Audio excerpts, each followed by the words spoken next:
Hello guys and welcome to triple EIQ। और यहाँ से भाई आज हम लोग न्यू चैप्टर स्टार्ट कर रहे हैं, chapter number 12 series AC circuit, या फिर इसी को हम लोग बोलते हैं AC series circuit. Chapter number 12 को स्टार्ट करने से पहले यहाँ पे अगेन मैं आपको सीक्वेंस गाइड दे रहा हूँ कैसे कैसे आपको लेक्चर वॉच करना है।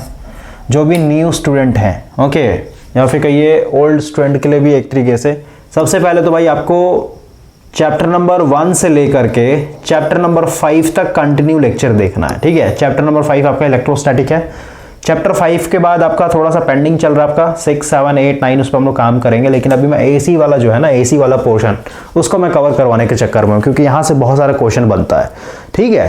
तो आपका जो चैप्टर 6 है, 7 है, 8 है, वो भी आपका जल्दी स्टार्ट हो जाएगा। तो सबसे पहले आपको चैप्टर नंबर 1 से लेकर 5 तक देख लेना है। उसके बाद जब आप AC के अंदर आएंगे, ठीक है, अल्टरनेटिंग करंट के अंदर आएंगे, तो सबसे पहले आपको यहाँ पे चैप्टर नंबर 13 देखना है भाई, ठीक है।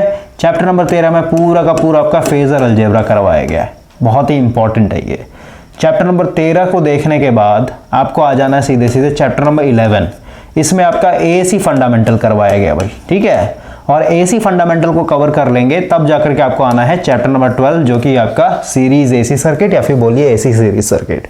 क्योंकि जो भी आपको कॉन्सेप्ट चाहिए चैप्टर नंबर 11 में या फिर कहिए चैप्टर नंबर 12 में, ओके, वो ऑलरेडी आपका चैप्टर नंबर 13 में डिस्कस किया गया भाई, काफ़ी डिटेल में और काफ़ी ज़्यादा मैंने ईजी वे में सब चीज़ बता रखा है, ठीक है। तो चैप्टर नंबर 13 फेजर अलजेब्रा देखने के बाद आपको चैप्टर नंबर 11 जो कि AC फंडामेंटल है काफ़ी ईजी लगेगा, और AC सीरीज सर्किट भी आपको काफ़ी ईजी लगेगा।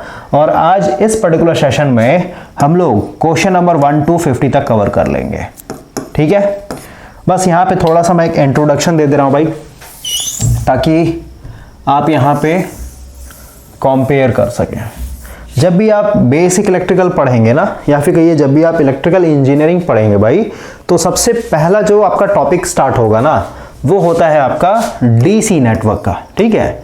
और DC नेटवर्क कहने का मतलब क्या, इसके अंदर आपको रेजिस्टेंस देखने को मिलेगा, उसके बाद वोल्टेज सोर्स देखने को मिलेगा। वोल्टेज सोर्स क्योंकि हम लोग DC पे हैं, इसका मतलब क्या, इस तरीके से हम लोग का वोल्टेज सोर्स देखने को मिलेगा, प्लस माइनस, ओके, और करंट सोर्स देखने को मिलेगा। यानी DC नेटवर्क के अंदर जो भी आपका सर्किट होगा, सिंपल सर्किट हो गया फिर कॉम्प्लिकेटेड सर्किट हो गया, उनमें आपको रेजिस्टेंस, आपका वोल्टेज सोर्स और करंट सोर्स, ये तीन ही चीज देखने को मिलता है। लेकिन वही, और क्योंकि यहाँ पे सीरीज की बात कर रहे हैं तो भाई, तो यहाँ पे DC में अगर सीरीज यहाँ पे दिखा दे कुछ इस तरीके का, है ना, मान लेते हैं ये आपका R हो गया, है ना, थोड़ा सा कॉम्प्लिकेटेड सर्किट लेता हूँ मैं यहाँ पे इस तरीके का, ओके। यहाँ पे मान लेते हैं एक वोल्टेज सोर्स लगा हुआ है, एक मान लेते हैं यहाँ पे करंट सोर्स लगा हुआ है ना। तो ओवरऑल ये क्या है, एक तरीके से यहाँ पे आप देख सकते हैं R1, R2, R3, R4, है ना, और यहाँ पे दो सोर्सेस लगे हुए हैं, एक करंट सोर्स है और एक आपका वोल्टेज सोर्स है, तो इस तरीके का। और यहाँ पे R इक्विवेलेंट निकाल करके या फिर कहीं सुपरपोजिशन थ्योरम लगा, क्योंकि कॉम्प्लिकेटेड सर्किट है, तो कॉम्प्लिकेटेड सर्किट को हम लोग क्या करते हैं, हमेशा सिंपल सर्किट में कन्वर्ट करते हैं। तो सिंपल सर्किट में कन्वर्ट करने के लिए हम लोग हमेशा क्या करते हैं भाई, थ्योरम यूज करते हैं, है ना।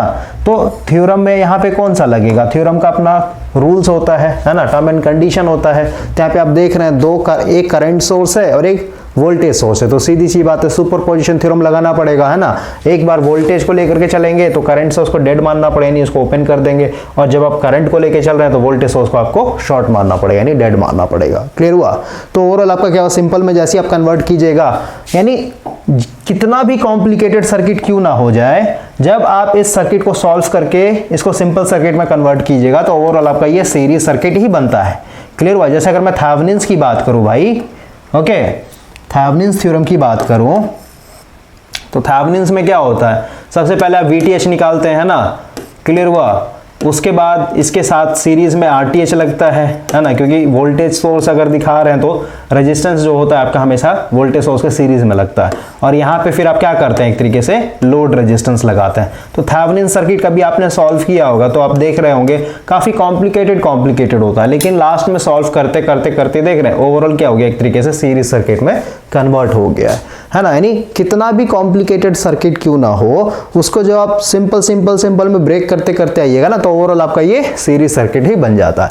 लेकिन मेरा बस यही कहना भाई, DC नेटवर्क में आपको सिर्फ और सिर्फ यहाँ पे R देखने को मिलेगा, वोल्टेज सोर्स देखने को मिलेगा और करंट सोर्स देखने को मिलेगा। लेकिन वही जब आप AC में एंटर करेंगे तो AC में भाई आपको यहाँ पे L भी मिल जाएगा, थोड़ा सा कलर चेंज करते हैं, L मिलेगा है ना, C मिलेगा, उसका फिर R तो रहेगा ही रहेगा, उसका वोल्टेज सोर्स रहेगा ही रहेगा, उसका करंट सोर्स रहेगा ही रहेगा। क्लियर हो गया। अब देखिए डीसी नेटवर्क में क्या होता है, जो भी वोल्टेज है, ठीक है, जैसे यहाँ पे क्या कितना वोल्टेज ड्रॉप हुआ, फिर से कलर चेंज करना पड़ेगा भाई। ओके, जैसे यहाँ पे कुछ वोल्टेज ड्रॉप होगा, यहाँ पे कुछ वोल्टेज ड्रॉप होगा, मान लेते हैं यहाँ पे V1 है, यहाँ पे आपका V2 है। तो डीसी में क्या करते हैं हम लोग, ओवरऑल यहाँ पे अलजेब्रिक सम होता है, यानी सीधे सीधे V1 प्लस V2 जोड़ देते हैं, है ना। लेकिन जब आप एसी में आइएगा तो यहाँ पे एसी में आपका हमेशा फेजर एडिशन चलेगा, ठीक है। अगर आपका कुछ इस तरीके का सीरीज सर्किट है भाई, है ना, तो यहाँ पे मान लेते हैं इसके क्रॉस जो वोल्टेज है VR है, इसके क्रॉस VL है, तो ओवरऑल नेट वोल्टेज क्या होगा, V equal to VR plus VL। अगर आप इस तरीके से करेंगे तो गलत हो जाएगा, आपको हमेशा क्या करना पड़ेगा, इसका फेजर एडिशन करना पड़ेगा, ठीक है। अभी हम लोग इस पर डिस्कशन करेंगे, ऑलरेडी फेजर अलजेब्रा मैंने आपको बता रखा है, ठीक है, अभी रिवीजन हो जाएगा। क्लियर हो गया। यहाँ पे अर्थमेटिक एडिशन सब्ट्रैक्शन चलता है, लेकिन इधर आप एक तरीके से फेजर में करेंगे सब चीज। L आपका नेचुरली एग्जिस्ट करता है। अब ये फंडामेंटल क्वेश्चन है भाई, ठीक है, कि AC के अंदर आते हैं L क्यू आ जाता है, C क्यू आ जाता है। तो ऑलरेडी बताया मैंने आपको भाई कि बेसिक इलेक्ट्रिकल अगर आपका क्लियर नहीं है ना, जैसे फंडामेंटल क्वेश्चन क्लियर नहीं है, तो आप बेसिक इलेक्ट्रिकल का सब्जेक्टिव जो आपका है ना कोर्स, उसको आप ज्वाइन कीजिए, काफी ज्यादा स्ट्रांग आपका हो जाएगा। ये सब जो भी मन में क्वेश्चन आता है सारा चीज क्लियर हो जाएगा। तो फर्स्ट इंट्रोडक्शन में यही लिखा हुआ है ना, एसी और डीसी को कंपेयर किया गया है। अभी जस्ट मैंने आपको कंपेयर करके बता दिया है। और एसी में आपका एक्सएल आ जाएगा, एक्सी आ जाएगा, क्योंकि यहाँ पे फ्रीक्वेंसी है ना। एक्सएल का वैल्यू ऑलरेडी पता है 2πfl, एक्सी का वैल्यू पता है 1/2πfc, ये सब हम लोग ऑलरेडी बात किया हुआ है ना। तो ये सब पे हम लोग बात नहीं करेंगे। अब ये सब फेजर डायग्राम ये सब जो दिखाया गया है ना, सबसे पहले RL सीरीज सर्किट का दिखाया गया है ना। यहाँ पे देख रहे हैं R है और सीरीज में L है, ठीक है। तो सीधी सी बात है, सीरीज सर्किट में करंट तो सेम होता है ना, लेकिन वोल्टेज डिवाइड होगा। यहाँ पे अपना VR हो गया, यहाँ पे अपना VL हो गया। और अगर हम नेट वोल्टेज की बात करें V, तो ओवरऑल क्या होगा, phasor sum of VR plus VL, है ना। तो वही यहाँ पे फेजर डायग्राम दिखाया गया। करंट को रेफरेंस ले लिया है, करंट को हम लोग सीरीज में रेफरेंस लेके चलते हैं, क्योंकि ये करंट क्या है, हर जगह सेम है। क्लियर हुआ। और पैरेलल में जब आएंगे तो वोल्टेज को रेफरेंस लेंगे, क्योंकि वहां पे हर जगह पैरेलल में वोल्टेज सेम होता है, हम लोग के लिए ईजी होता है, इसलिए हम लोग रेफरेंस लेकर के चलते हैं। ओके, यहाँ पे थोड़ा सा देख सकते हैं आप करंट को, यहाँ पे इस तरीके से मैं खुद बना के दिखाऊं। आई को मैंने यहाँ पे रेफरेंस ले लिया, आई एंगल 0।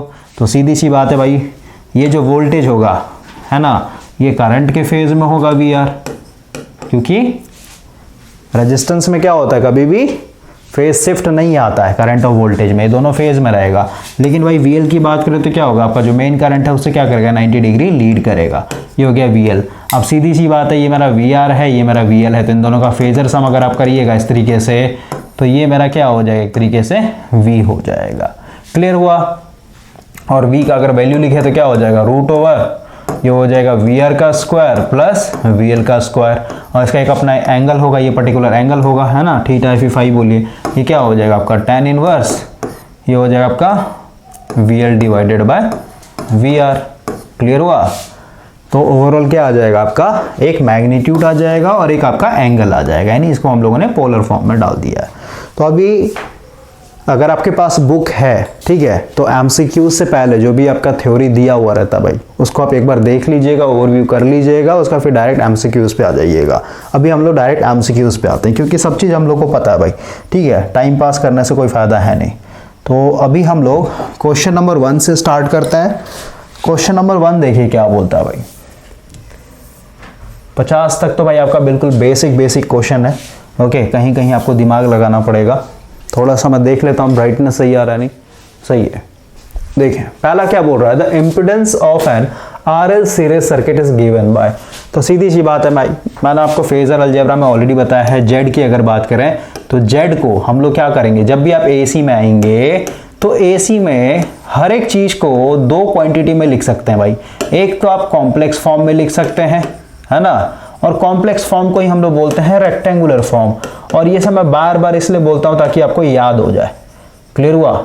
कॉम्प्लेक्स फॉर्म या फिर बोलिए रेक्टेंगुलर फॉर्म। और कॉम्प्लेक्स फॉर्म को कैसे लिखते हैं, A प्लस JB, यानी एक रियल पार्ट होगा और एक इमेजिनरी पार्ट होगा, ठीक है। और AC फंडामेंटल या फिर कहिए AC करंट के अंदर जब आप आइएगा तो कॉम्प्लेक्स फॉर्म के अलावा भी एक और मेथड होता है जिसको हम लोग बोलते हैं पोलर फॉर्म, ठीक है। यानी या तो आप कॉम्प्लेक्स फॉर्म में लिखिए या तो फिर पोलर फॉर्म में लिखिए। पोलर फॉर्म में लिखने का मतलब क्या है, आर एंगल थीटा। अब बोलिएगा ये दो तरीके का फॉर्मेट हम लोग को क्यों चाहिए, तो हम लोग को पता है भाई ऑलरेडी कि हम लोग को कभी कभी क्या करना पड़ता है, मल्टीप्लाई करना पड़ता है, कभी कभी डिवाइड करना पड़ता है ना। जैसे अगर आप मान लेते हैं वोल्टेज निकालना चाहते हैं ना, तो वोल्टेज इक्वल टू क्या होता है, V equal to I into R. तो यहाँ पे मल्टीप्लीकेशन करना, तो मल्टीप्लीकेशन करने के लिए सीधी सी बात मैंने आपको बताया पोलर फॉर्म में आपका मल्टीप्लीकेशन और डिवीजन चलता है, क्लियर हो गया। इसलिए आपको क्या करना पड़ेगा, पोलर फॉर्म में शिफ्ट करना पड़ेगा। और वही जैसे मान लेते हैं जेड अगर निकाला, जेड इक्वल टू क्या होता है, V बाय आई। तो यहाँ पे डिवीजन करना तो अगेन आपको पोलर फॉर्म में डालना पड़ेगा। लेकिन वही अगर आपको एडिशन और सब्ट्रैक्शन करना है अगर, तो यहाँ पे एडिशन सब्ट्रैक्शन किस फॉर्म में होता है, पोलर फॉर्म में, या फिर कहिए रेक्टेंगुलर फॉर्म में होता है, क्लियर हो गया। तो अभी आप देख रहे हैं कि एसी सर्किट के अंदर हम लोग काम कर रहे हैं, फिर कहिए एसी करंट के अंदर काम कर रहे हैं भाई। तो एसी करंट के अंदर क्या क्या आएगा, पहले समझिए, मेरा इंपेडेंस आ जाएगा, सही बात है। तो इंपेडेंस को भी मैं दो फॉर्म में लिख सकता हूँ, ठीक है। अभी बस समझिए, वोल्टेज आ जाएगा, तो वोल्टेज को भी मैं दो फॉर्म में, यानी पोलर फॉर्म और कॉम्प्लेक्स फॉर्म में लिख सकता हूँ। करंट को भी मैं लिख सकता हूँ, है ना।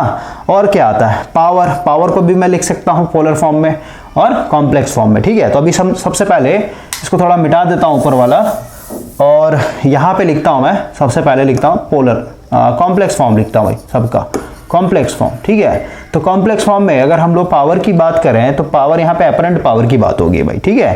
टोटल पावर मतलब अपरेंट पावर। तो हम लोग को पता है अपरेंट पावर इक्वल टू कैसे लिख सकते हैं हम लोग, P प्लस जे क्यू, है ना। जहाँ पे P मेरा एक्टिव पावर हो गया, ये रिएक्टिव पावर हो गया, फिर कहिए रियल कंपोनेंट है, ये मेरा इमेजिनरी कंपोनेंट है, या फिर कहिए ये मेरा x कंपोनेंट है, ये मेरा y कंपोनेंट है। इतने तरीके से मैं आपको समझा रहा हूँ। इंपेडेंस को भी लिखना हो तो सीधी सी बात है, R प्लस जे एक्सएल लिखेंगे। अगर मेरा एक्सएल का वैल्यू बड़ा है, मान लेते कोई RLC सीरीज सर्किट है, इसमें आपका R भी है, L भी है, C भी है ना।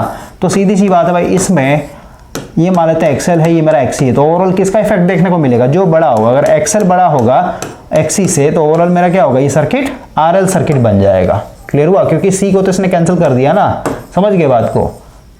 अगर वही मेरा एक्सी बड़ा हुआ एक्सएल से, तो ओवरऑल ये सर्किट क्या बनेगा बताइए, ये भी सीरीज सर्किट ही बनेगा, लेकिन ये आरसी सर्किट बन जाएगा, आपका आरसी सर्किट बन जाएगा, क्लियर हुआ। तो उसी तरीके से यहाँ पे हम लोग इंपेडेंस देख रहे हैं, अगर आरएल सर्किट होगा तो आर प्लस जे एक्सएल लिखेंगे, किस में, कॉम्प्लेक्स फॉर्म में, या फिर कहीं रेक्टेंगुलर फॉर्म में, या फिर कहीं अगर आरसी सर्किट होगा तो आर माइनस जे एक्सी लिखते हैं, क्लियर हो गया। ये हो गया मेरा आरएल के लिए, और ये मेरा हो गया आरसी सीरीज सर्किट के लिए। उसी तरीके से वोल्टेज को भी हम लोग लिखेंगे भाई दो कंपोनेंट में, एक इसका एक्स कंपोनेंट और एक मेरा वाई कंपोनेंट, ऐसे कहिए एक रियल पार्ट और एक इमेजिनरी पार्ट, ठीक है, समझ में आया। यानी इसको मैं ऐसे लिख लेता हूँ, ए प्लस जे बीटा के फॉर्म में। करंट को भी हम लोग लिख सकते हैं ए प्लस जे बीटा के फॉर्म में। यानी अब जैसे करंट की बात करेंगे ना, करंट के थोड़ा सा मैं बता देता हूँ आपको, ठीक है। वोल्टेज पे भी हम लोग आएंगे, अभी सॉल्व करेंगे तो क्लियर हो जाएगा। देखिए करंट जब आप पढ़िएगा भाई, तो करंट में भी क्या होता है, दो कंपोनेंट होता है, ठीक है। एक जैसे अभी जैसे मान लेते हैं भाई, ये इसी को लेके चलते हैं ना, आरएल सर्किट में चलते हैं, ठीक है।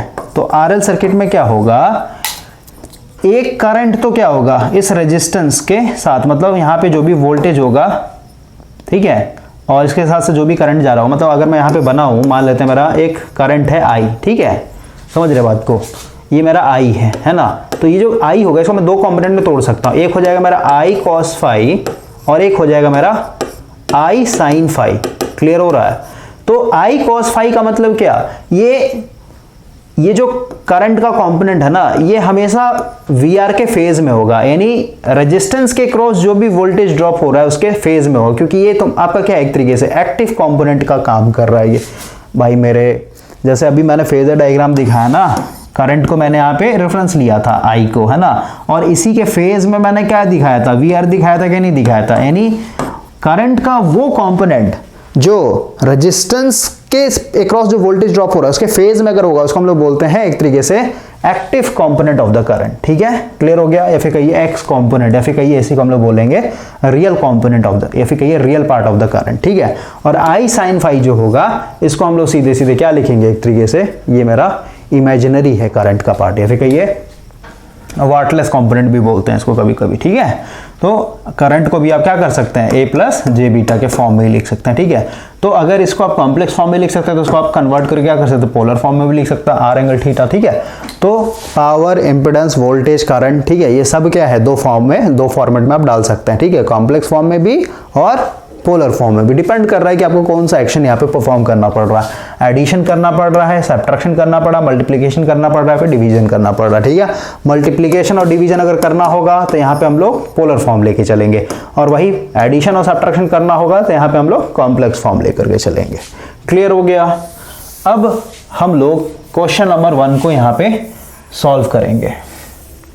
देखिए फटाफट मिटा देता हूं उसको। देखिए क्या बोलता है, the impedance of an RL series circuit is given by. तो सबसे पहले सर्किट बना लीजिए, है ना, इस तरीके का। मेरा कलर चेंज कर लेता हूं,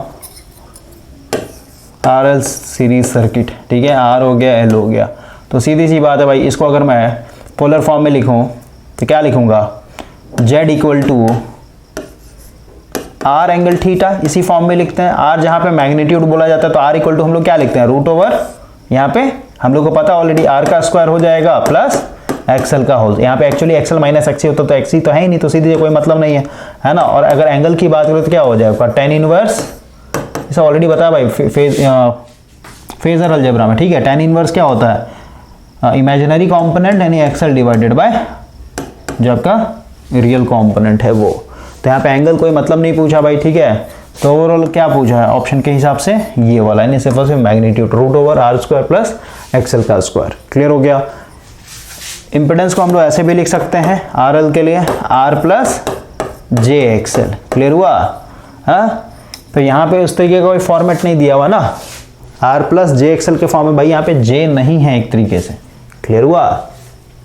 तो इस चीज को समझिए, या फिर इसी को हम लोग ऐसे भी लिख सकते हैं, z बराबर आर प्लस जे एक्सएल की जगह क्या लिख सकते हैं हम लोग, 2 पाई एफ एल, है ना। तो इसको हम लोग लिख सकते हैं R plus J 2 pi F की जगह ओमेगा लिख सकते हैं। क्लियर हुआ। तो इस तरीके से भी हम लोग लिखते हैं, लेकिन ये किस में है, कॉम्प्लेक्स फॉर्म में, ठीक है। और ये क्या है, एक तरीके से पोलर फॉर्म का, सिर्फ और सिर्फ मैग्नीट्यूड। तो ऑप्शन के हिसाब से आपको चलना भाई, ठीक है।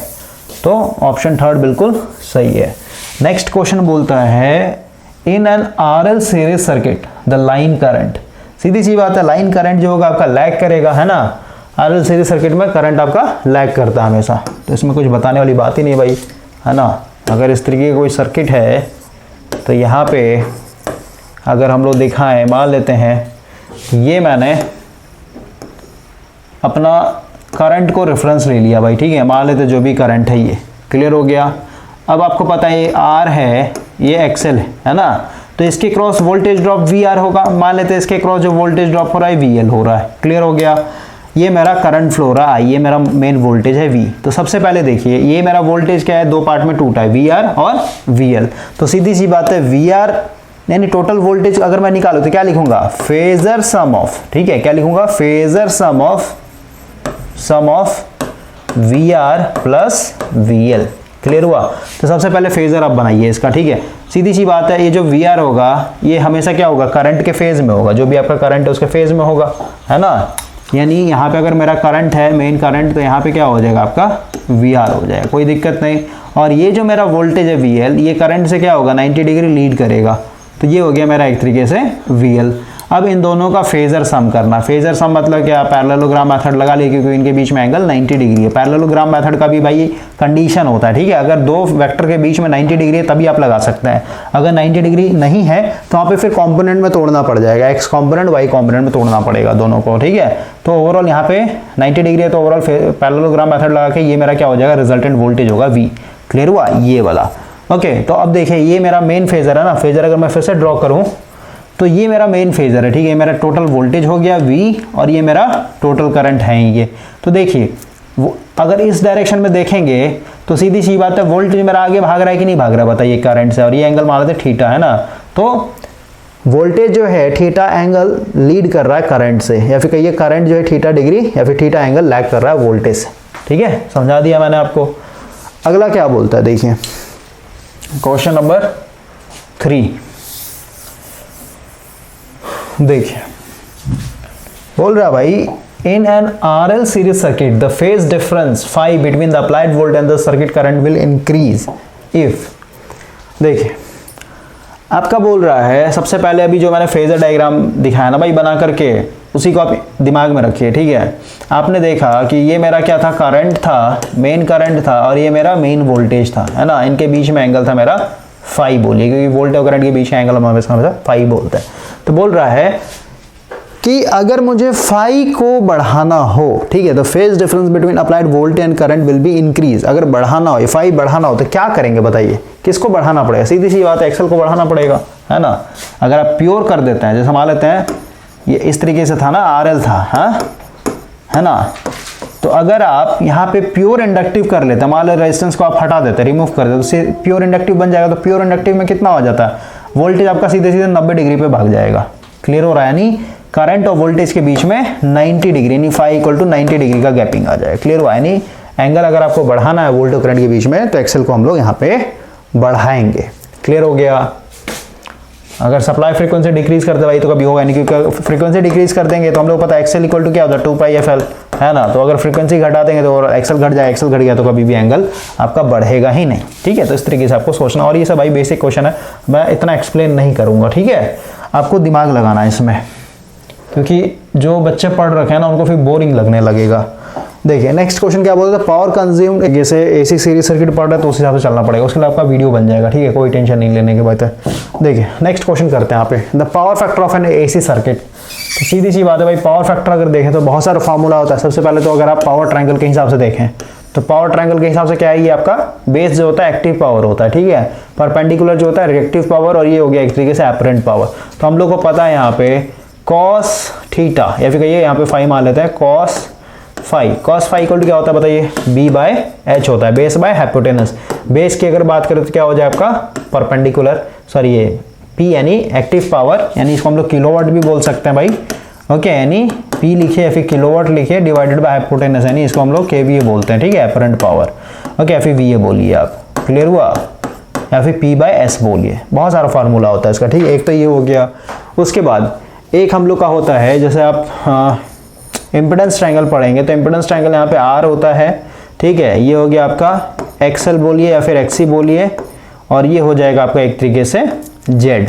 तो ये हो गया मेरा एक तरीके से इम्पिडेंस का एंगल, ठीक है। तो ओवरऑल यहाँ से अगर आप निकालेंगे तो सीधी सी बात है भाई, फिर से अगर आप निकालेंगे ना cos फाई, तो cos phi equal to again भाई B/H। तो यहाँ पे बेस क्या है मेरा, R है, H क्या है, हाइपोटेनस क्या है मेरा, Z है, तो R/ZB होता है आपका, ठीक है। उसी तरीके से अगर आपसे पूछेगा वोल्टेज और करंट के बीच में एंगल बताओ, ठीक है, इस तरीके से अगर मतलब कोई मतलब नहीं बनता भाई, ठीक है। अभी ऑप्शन के हिसाब से चलेंगे, आगे धीरे धीरे हम लोग कर लेंगे कवर, ठीक है। तो हम लोग का R/Z होता है। नेक्स्ट क्वेश्चन देखिए क्या बोल रहा है, in N RL series circuit, ठीक है, R का वैल्यू दिया हुआ है, XL का वैल्यू दिया हुआ है। अब बोलता था phase angle between the applied voltage and the current, यानी वोल्टेज और करंट के बीच का आपको एंगल बताना भाई, ओके। तो देखिए यहाँ पे इंपेडेंस दिया हुआ है, Z इक्वल टू दिया हुआ R प्लस JXL लिखते हैं इस तरीके से, है ना। R दिया हुआ मेरा 10 प्लस JXL दिया हुआ मेरा 10। क्लियर हुआ?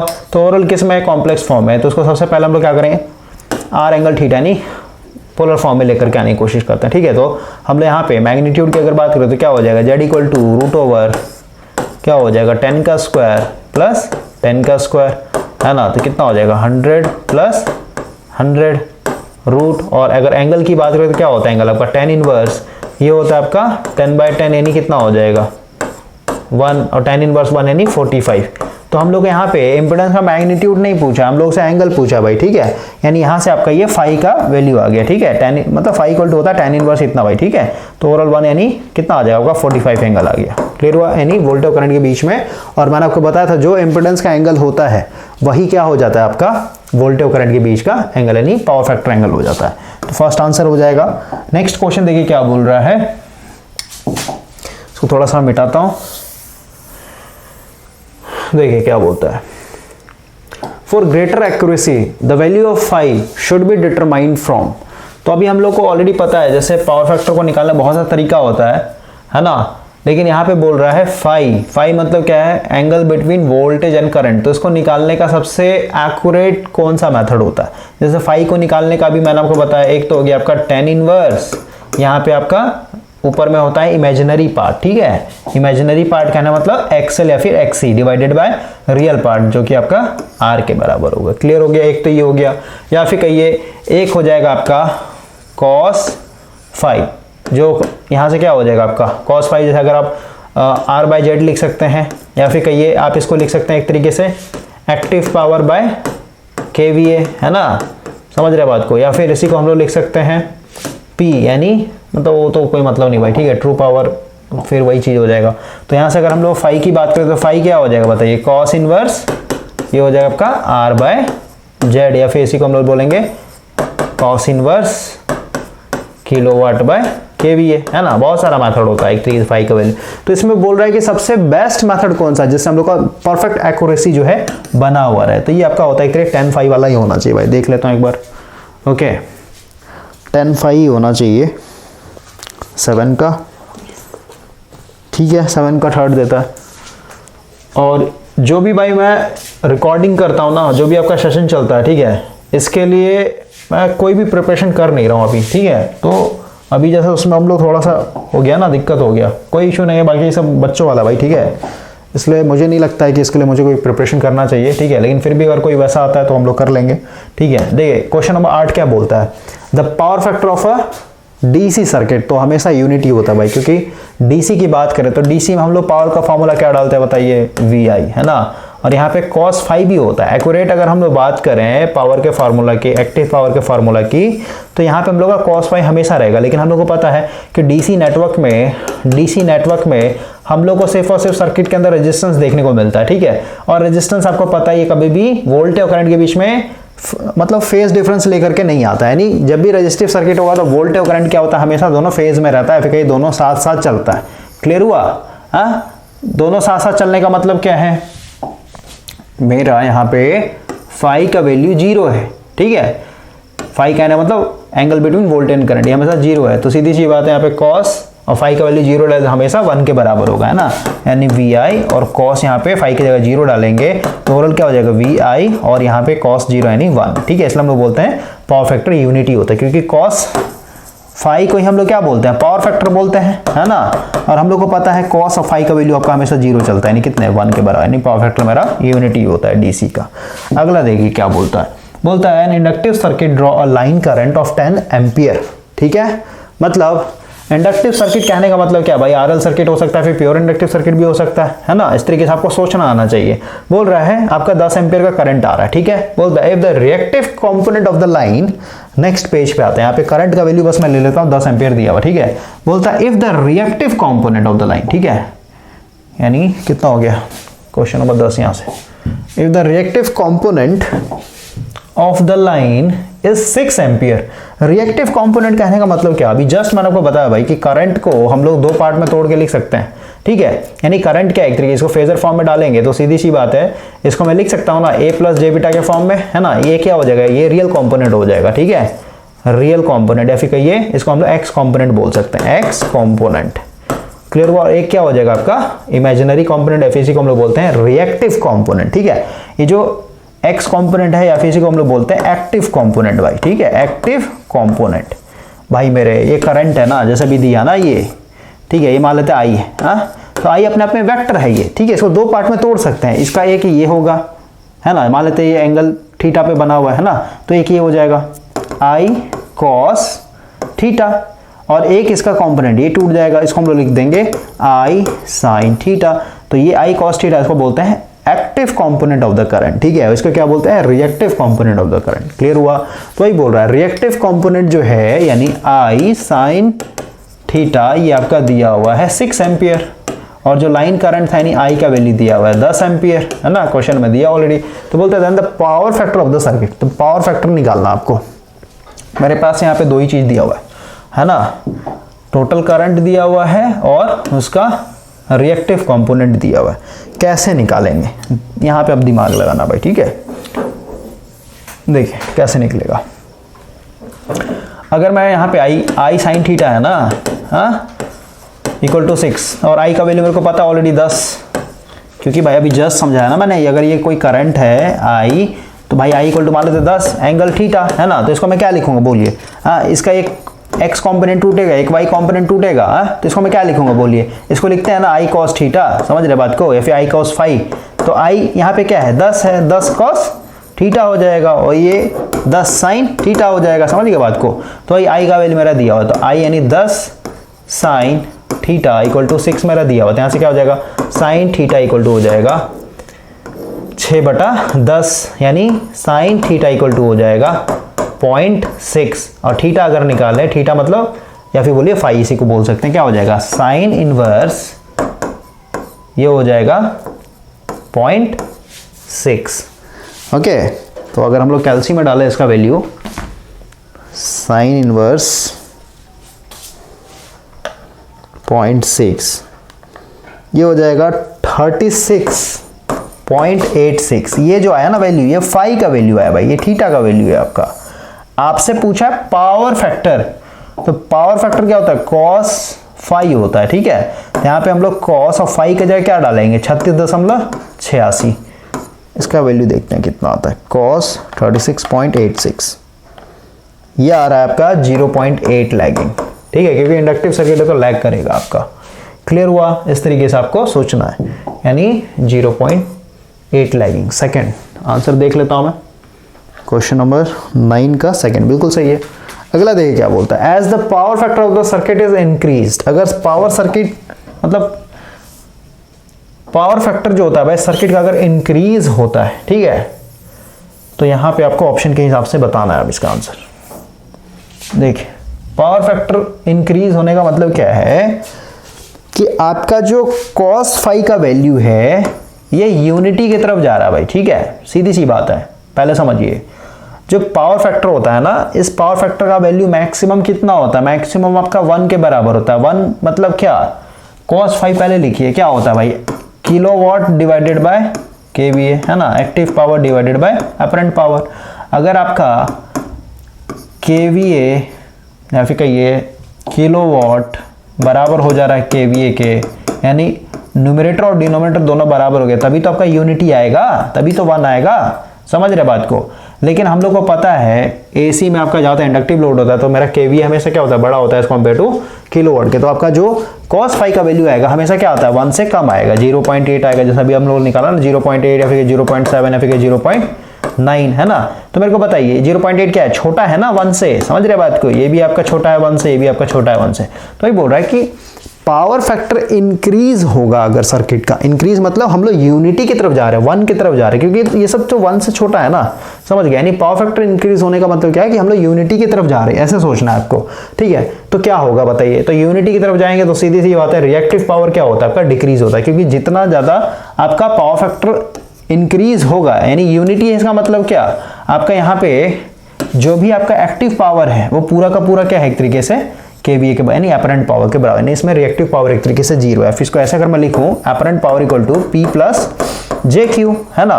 तो सीधी सी बात है भाई, अगर मेरा अपरेंट पावर और एक्टिव पावर ये दोनों बराबर हो गया, मान लेते हैं 100 के बराबर है, 100 किलोवाट, है ना, तो सीधी सी बात है यहाँ पे रिएक्टिव पावर मेरा 0 हो जाएगा। और ये कब होगा बताइए, जब मेरा power equal to VI cos phi, ये एक्टिव पावर के लिए होता है ना, तो यहाँ पे फाई का वैल्यू एक तरीके से 0 होगा, तभी मेरा cos फाई 1 होगा, है ना।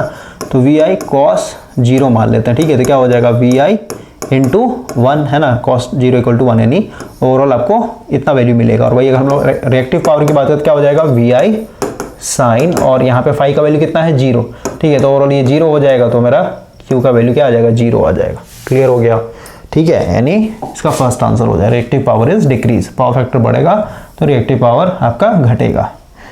नेक्स्ट क्वेश्चन देखिए क्या बोलता है,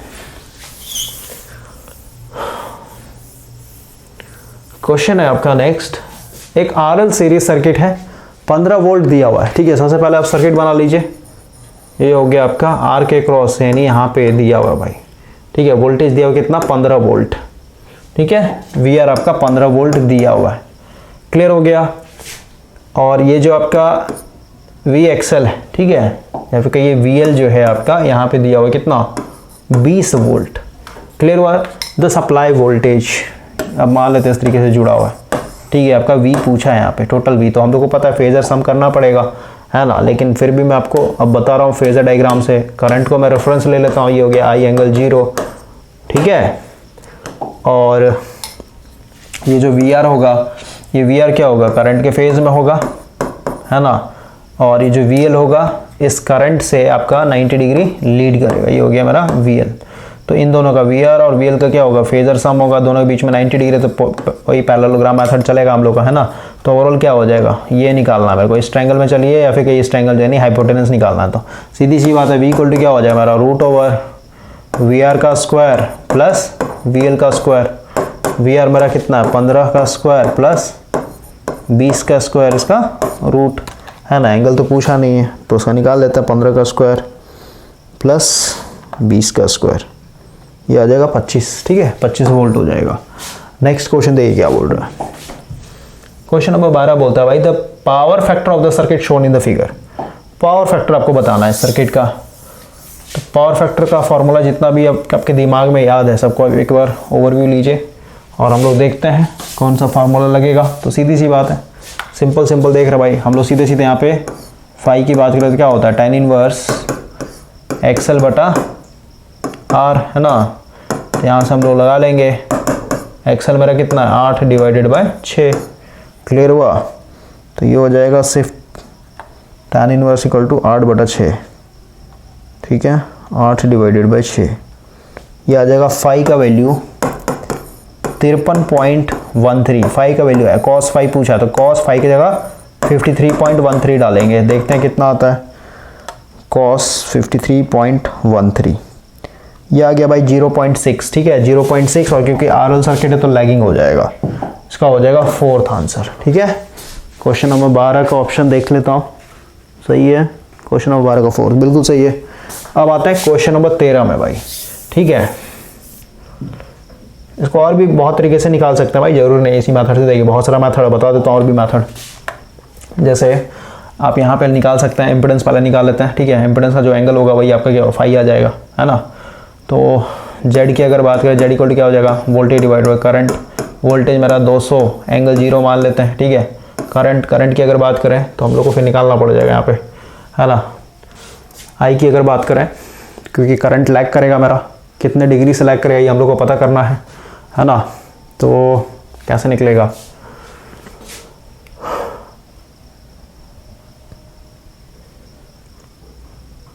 फेजर डायग्राम से बनाते हैं। ये हो गया मेरा आई, ठीक है, एंगल 0, वी मेरा इधर आएगा रिजल्टेंट कहीं, है ना, दोनों का आप निकालिएगा तो ओके। तो इस ट्रायंगल में चलना पड़ेगा, क्लियर हुआ। ये मेरा एक तरीके से क्या हो जाएगा, एक्सेल हो जाएगा, मतलब भाई ये इम्पिडेंस ट्रायंगल से भी चलता है, कोई दिक्कत नहीं भाई, ठीक है। और कैसे निकाल सकते हैं, इस तरीके से निकाल सकते हैं, cos phi equal to R बटा जेड, वही है तो जेड निकालना पड़ेगा, जेड निकल जाएगा। जेड की अगर बात करें तो रूट ओवर यहाँ पे क्या हो जाएगा 6 का स्क्वायर प्लस 8 का स्क्वायर, ठीक है, 36 और 64 यानी 100 यानी 10, जेड 10 आ जाएगा मेरा, ठीक है।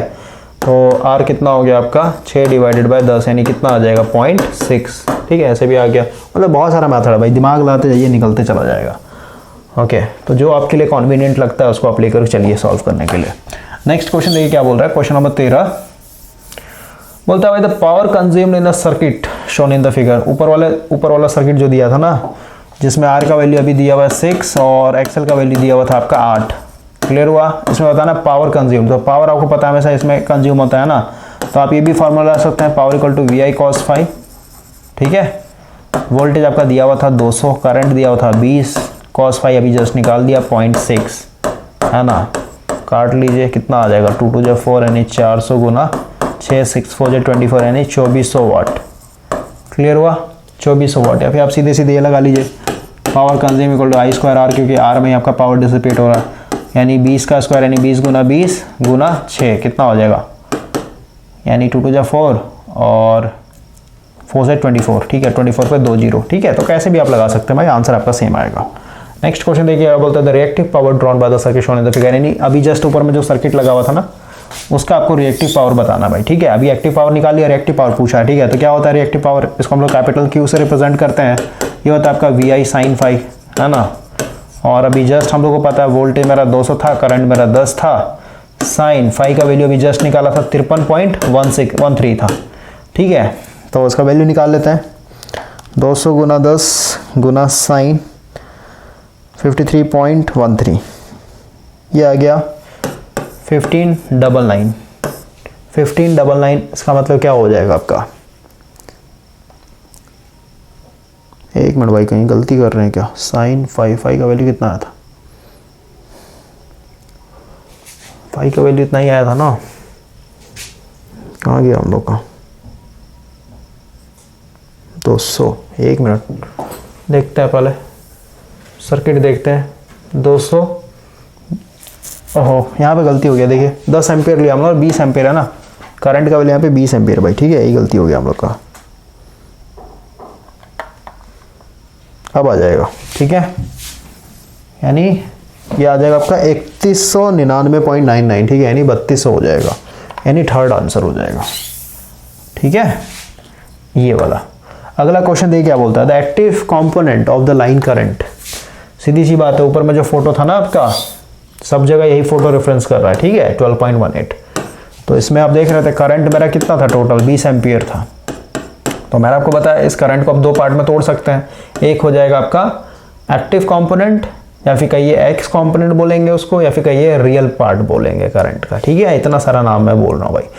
अगर हम लोग एक्टिव कंपोनेंट की बात करें तो क्या हो जाएगा बताइए, ये हो जाएगा आई कॉस फाई, ठीक है, या फिर कहीं इसको हम लोग वॉटेज कंपोनेंट भी बोलते हैं, ठीक है, और एक होता है आपका आई साइन फाई, तो इसको हम लोग वॉटलेस कंपोनेंट बोलते हैं, ठीक है। तो ये आपसे पूछ रहा है भाई, ठीक है, तो क्या हो जाएगा आई कॉस फाई, तो आई मेरा था 20, कॉस फाई का वैल्यू भी जस्ट निकाला, कितना, फाई का वैल्यू था 53.13, ठीक है, वैल्यू डाल देते हैं, 20 गुना कॉस 53.13, ये आ जाएगा 12 भाई, ठीक है, 12, यानी first option.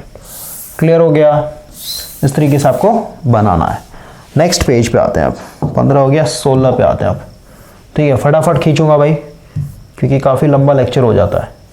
Okay, question number 16 यहाँ पे आ जाइए।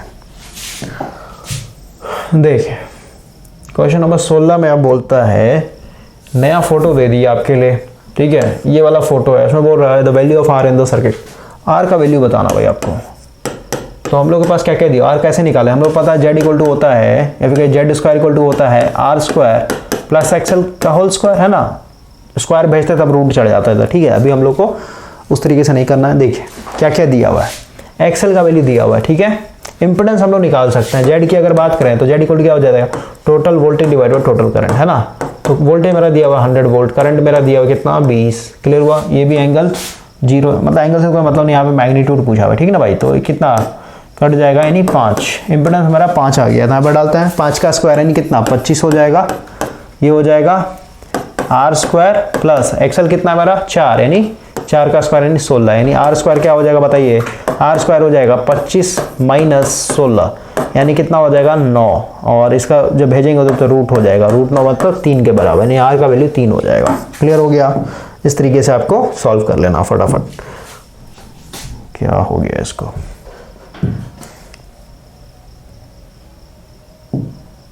लॉक हो गया क्या, सही है। देखिए नेक्स्ट क्वेश्चन करते हैं, क्वेश्चन नंबर 17। क्वेश्चन नंबर 17 देखिए क्या बोल रहा है, power consumed in the circuit, ठीक है, ऊपर वाला जो सर्किट था उसमें पावर पूछा, तो सीधी सी बात है आर निकाल लिया आपने अभी जस्ट 3, तो हम लोग को पता है आर में ही आपका पावर कंज्यूम होता है, तो आई स्क्वायर आर कर लेंगे, आई का वैल्यू कितना था 20 एम्पियर था, आई का वैल्यू 20 एम्पियर, ठीक है, तो 20 गुना 20 गुना 3, ठीक है, 2 to 4, 4 3 12, यानी 1200 वोल्ट, ठीक है, फर्स्ट हो जाएगा। फिर ऐसे कर सकते हैं power equal to V I cos phi, ठीक है, लेकिन यहाँ पे आपको फाई का वैल्यू निकालना पड़ेगा, वोल्टेज मेरा दिया हुआ है कितना 100, आई दिया मेरा 20, कॉस फाई निकाल लेते हैं, फाई कैसे निकल जाएगा, इसका वैल्यू पता चल गया ना 3, तो हम लोग को पता है फाई इक्वल टू होता है tan इनवर्स क्या एक्सएल डिवाइडेड बाय आर, यानी 4 डिवाइडेड बाय 3, है ना, तो ओवरऑल क्या आ जाएगा बताइए, शिफ्ट tan इनवर्स 4/3, ये आ जाएगा 53 पॉइंट, यानी यहाँ से फाई का वैल्यू आ जाएगा भाई 53.13, है ना, तो अगेन इसका वैल्यू डाल दिए 53.13 कॉस 53.13 आ जाएगा आपका 0.6। ओके, यानी इसकी जगह हम लोग ओवरऑल 0.6 करते हैं, यानी 100 गुना 20 गुना 0.6 इसको कर लेते हैं, कट जाएगा तो 6 दूनी 12, यानी और ये 1200 आ जाएगा। मतलब कैसे भी निकाले भाई आंसर आपका सेम आएगा। क्लियर हो गया। नेक्स्ट क्वेश्चन देखिए क्या बोल रहा है, the power factor of the circuit shown in the figure. तो अभी जस्ट हमने निकाल लिया ना पावर फैक्टर, अभी पाई निकाल लिया 53.13 है ना, और पावर फैक्टर हम लोग का 0.6 लैगिंग आ रहा था, फोर्थ ऑप्शन हो जाएगा। नेक्स्ट क्वेश्चन देखिए क्या होता है, वॉटफुल। वॉटफुल का मतलब होता है ये वाला active component of the current, ठीक है, इसको बोलते हैं वॉटफुल, आई कॉस फाई, इसको बोलते हैं वॉटफुल। एक होता है वॉटलेस, इसको बोलते हैं हम लोग वॉटलेस, ठीक है। क्लियर हुआ। रिएक्टिव कंपोनेंट जो होता है करंट का उसको बोलते हैं वॉटलेस, और जो एक्टिव कंपोनेंट होता है करंट का उसको हम लोग बोलते हैं एक तरीके से वॉटफुल, यानी जो करंट है इस करंट को आप दो पार्ट में तोड़ सकते हैं, ठीक है। ये रियल पार्ट हुआ और ये आपका इमेजिनरी पार्ट हुआ, यानी अगर complex form a plus J beta लिखते हैं, ओके, तो ये मेरा a है और ये मेरा b है। क्लियर हो गया। हर तरीके से समझा रहा हूँ भाई। तो बोलता है wattful component of the current shown, यानी ऊपर वाला, ऊपर में करंट कितना था बताइए, 20 था, है ना, तो इसका बताइए वॉटफुल कंपोनेंट। तो i की जगह 20 लिख देंगे, कॉस फाई मेरा था कितना 53.13 है ना, निकाल लीजिए आ जाएगा आंसर 20 कॉस इतना, यानी $0.6 डायरेक्ट, यानी 12 आ जाएगा भाई, ठीक है। थर्ड ऑप्शन हो जाएगा। नेक्स्ट क्वेश्चन के ऊपर आते हैं, क्वेश्चन नंबर 20, फिर मिटा देता हूं फटाफट। देखिए क्या बोलता है क्वेश्चन नंबर 20, बोलता है active and reactive component of the line current of an inductive circuit are equal. देखिए क्या बोला, active and reactive component of the line current of an inductive circuit are equal, यानी आई साइन फाई बराबर है किसके, आई cos phi, ठीक है। तो बोलता है the power factor of the circuit is. तो यहां पे भाई देखिए क्या मतलब होता है इसका, समझिए। ये दोनों कब बराबर होगा, मेरे को एक चीज बताइए। अगर जैसे ऊपर वाले एग्जांपल में देखें, करंट मेरा 20 दिया हुआ था ना, मेन करंट जो फ्लो हो रहा था ये मेरा 20 एम्पीयर दिया हुआ था, है ना, समझ गए। और अगर मुझे अभी जैसे पूछा ना, आपका पूछा एक्टिव कंपोनेंट बताओ करंट का, तो हम लोगों ने क्या लिखा था, आई कॉस फाई। तो क्या था, आई की जगह हम लोगों ने 20 लिखा, कॉस और फाई की जगह हम लोगों ने क्या लिखा 53.13। समझ रहे बात को। हाँ, उसी तरीके से अगर आपसे पूछता आई साइन फाई बताओ, ठीक है, यानी रिएक्टिव कंपोनेंट बताओ करंट का, तो क्या लिखते हैं 20 साइन और फाई की जगह क्या लिखते हैं 53.13, है ना, इस तरीके से लिखते हैं। क्लियर हो रहा है। तो अब देखिए इस क्वेश्चन में बोला है ये दोनों, यानी रिएक्टिव कंपोनेंट और एक्टिव कंपोनेंट दोनों आपस में बराबर है। मेरे को एक चीज बताइए भाई, ऊपर वाले एग्जांपल को ही लेकर के मैं चलता हूं। यहाँ पे मेरा आई का वैल्यू 20 था, तो देखिए यहाँ पे भी आई की जगह मैं 20 पुट कर रहा हूं, यहाँ पे भी आई की जगह 20 पुट करूंगा, है ना। अब अगर ये दोनों आपस में बराबर है तो क्या चीज इसको बराबर कर रहा है, मेरे को एक चीज बताइए। यहाँ पे सिर्फ और सिर्फ ये फाई ही है जो रिस्पॉन्सिबल है दोनों को इक्वल करने के लिए। क्लियर हुआ। तो मेरे को एक चीज बताइए, साइन थीटा और कॉस थीटा, ठीक है, कितने पे दोनों बराबर होता है। आपको पता है साइन 45 और कॉस 45, ठीक है, ये दोनों का वैल्यू क्या होता है, आपस में बराबर होता है। आप कैलसी में डाल के देख लीजिए, साइन 45 निकालिएगा तो ये आ जाएगा आपका, कहाँ गया साइन बाई 4, ठीक है, ये आ जाएगा √2/2। क्लियर हुआ। उसी तरीके से अगर आप cos 45 का निकालिएगा तो ये भी आ जाएगा आपका √2/2। क्लियर हो रहा है, समझ रहे हैं बात को।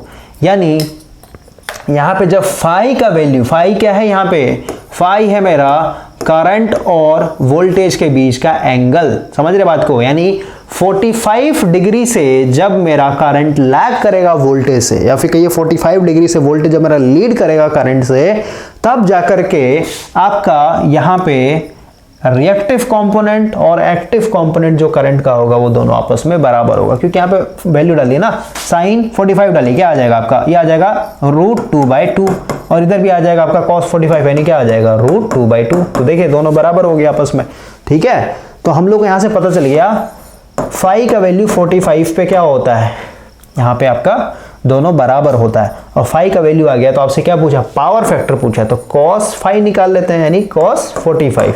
तो cos 45 का वैल्यू अगर आप निकालिएगा cos 45, तो ये आ जाएगा भाई आपका 0.707। क्लियर हुआ, और लैगिंग हुआ क्योंकि आपका इंडक्टिव सर्किट है। क्लियर हो गया। इस तरीके से आपको सोचना है यहाँ पे। ओके, पावर फैक्टर जब भी पूछे आपसे तो आप कोशिश कीजिए फाई का वैल्यू निकालने का, यानी करंट कितना लैग कर रहा है, कितना डिग्री लैग कर रहा है, ठीक है, फिर वोल्टेज कितना डिग्री लीड कर रहा है आरएल सर्किट के लिए। अगला बोलता है the active and reactive power, ठीक है, यानी एक्टिव पावर दिया हुआ है 60 वॉट, रिएक्टिव पावर दिया आपका 80 VAR, ठीक है। इसको मैं और भी अलग तरीके से लिख सकता हूं कि एपरेंट पावर मेरा यहाँ पे दिया हुआ है 60 प्लस J80। क्लियर हो गया। आगे बोलता है the power factor of the circuit. सीधी सी बात है भाई, पावर फैक्टर पूछा है तो हम लोग को पता है cos फाई इक्वल टू होता है मेरा active power divided by apparent power. समझ रहे बात को? हाँ, अब यहां पे आप देखिए मेरा डिवीजन चल रहा है, देख रहा है डिवीजन। तो मेरे को एक चीज बताइए, डिवीजन जब चलेगा, एक्टिव पावर तो मेरा दिया हो भाई, कहाँ गया एक्टिव पावर मेरा दिया, 60 डाल दूंगा यहाँ पे, है ना, लेकिन डिवीजन करना तो एपरेंट पावर ये मेरा ऑलरेडी है, तो एपरेंट पावर को क्या करना होगा, क्योंकि डिवाइड करना, उसको क्या करना पड़ेगा, मेरे को एक तरीके से पोलर फॉर्म में डालना पड़ेगा, यानी रूट ओवर 60 का स्क्वायर प्लस 80 का स्क्वायर करना पड़ेगा। देखते हैं कितना आता है, रूट ओवर 60 का स्क्वायर प्लस 80 का स्क्वायर। ओके, ये आ जाएगा 100। क्लियर हुआ। तो 1 0 से 1 0 कट जाएगा, यानी कितना आ जाएगा 0.6 के बराबर। अब 0.6 मतलब लैगिंग आ जाएगा, ठीक है। इसका आंसर देख लेते हैं, 21 सही है भाई। ओके, तो इस तरीके से आपको सोचना है। नेक्स्ट क्वेश्चन देखिए क्या बोलता है, the active and apparent power of an AC circuit are equal in magnitude. फिर से क्या बोलता है कि एक्टिव पावर, ठीक है, P और क्या दिया एपरेंट पावर यानी S आपस में बराबर है।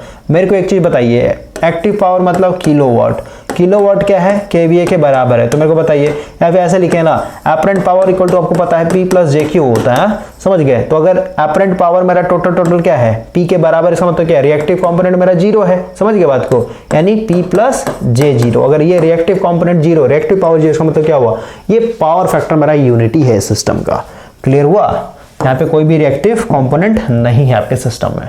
अगला बोलता है व्हाट मीटर इंडिकेट्स। देखिए जब हम लोग 3 फेज में आएंगे ना, 3 फेज आपका चैप्टर नंबर 15 भाई जल्दी आने वाला है उस पर, ठीक है। 3 फेज में हम लोग पढ़ेंगे, या फिर कहीं इंस्ट्रूमेंट मेजरमेंट जो आपका 16 चैप्टर है ना, 16 नंबर चैप्टर, उसमें हम लोग बात करेंगे इस समय। और एक चीज देखिए, जो आपका चैप्टर नंबर 16 है इंस्ट्रूमेंटल मेजरमेंट भाई, ठीक है, अगर आपका नहीं नॉलेज है इंस्ट्रूमेंट मेजरमेंट को लेकर, क्योंकि अपने आप में सब्जेक्ट है, ठीक है, अगर नहीं आपका नॉलेज है तो IEEE का 480 रुपए में, ठीक है, आपका JEE लेवल का पूरा इंस्ट्रूमेंट मेजरमेंट आ जाएगा। एनालॉग बोल रहा हूं मैं यहाँ पे, ठीक है। एनालॉग कहना मतलब परमानेंट मैग्नेट मूविंग कॉइल से लेकर के इसमें आपका ammeter, voltmeter, range extension, उसके बाद क्योंकि मैंने आपको ऑलरेडी बताया इंस्ट्रूमेंट मेजरमेंट के अंदर हम लोग क्या पढ़ते हैं, प्रिंसिपल पढ़ते हैं। जैसे परमानेंट मैग्नेट मूविंग कॉइल अपने आप में प्रिंसिपल है, और ये प्रिंसिपल क्यों पढ़ते हैं, ताकि हम लोग डिफ्लेक्टिंग टॉर्क एक तरीके से जनरेट कर सके, ताकि इस टॉर्क से हम अपने पॉइंटर को क्या कर सके, डिफ्लेक्ट कर सके, ठीक है। तो एक बार जब मेरे को टॉर्क मिल जाएगा तो इस प्रिंसिपल से हम लोग क्या कर सकते हैं, मीटर भी बना सकते हैं, वोल्ट मीटर भी बना सकते हैं, है ना। उसी तरीके से मूविंग कॉइल अपने आप में एक प्रिंसिपल है, मूविंग आयरन अपने आप में प्रिंसिपल है, इलेक्ट्रोडायनामो टाइप अपने आप में प्रिंसिपल है, ठीक है। डिफरेंट में प्रिंसिपल पढ़ना होता है भाई, ठीक है। और सारे प्रिंसिपल से हम लोग क्या करते हैं, इंस्ट्रूमेंट बनाते हैं, ठीक है। क्लियर हो गया। एमीटर बनाएंगे, वोल्ट मीटर बनाएंगे, वॉट मीटर बनाएंगे, पावर फैक्टर मीटर बनाएंगे, फ्रीक्वेंसी मीटर बनाएंगे, ओके। पोटेंशियोमीटर अपने आप में एक इंस्ट्रूमेंट है। क्लियर हुआ। तो उसी तरीके से वॉट मीटर भाई, तो वॉट मीटर हमेशा क्या करता है, ये आपका एक्टिव पावर आपको मेजर करके देगा, ठीक है। ये रटने वाला चीज है। जब आप इंस्ट्रूमेंट मेजरमेंट में आएंगे, फिर 3 फेज में आएंगे, वहां पे मैं आपको समझाऊंगा कैसे हम लोग 3 फेज पावर मेजर करते हैं एक तरीके से। क्लियर हो गया, 23 तक हो गया। अब हम लोग आते हैं 24 नंबर पे। तो 24 नंबर यहाँ पे है, देखिए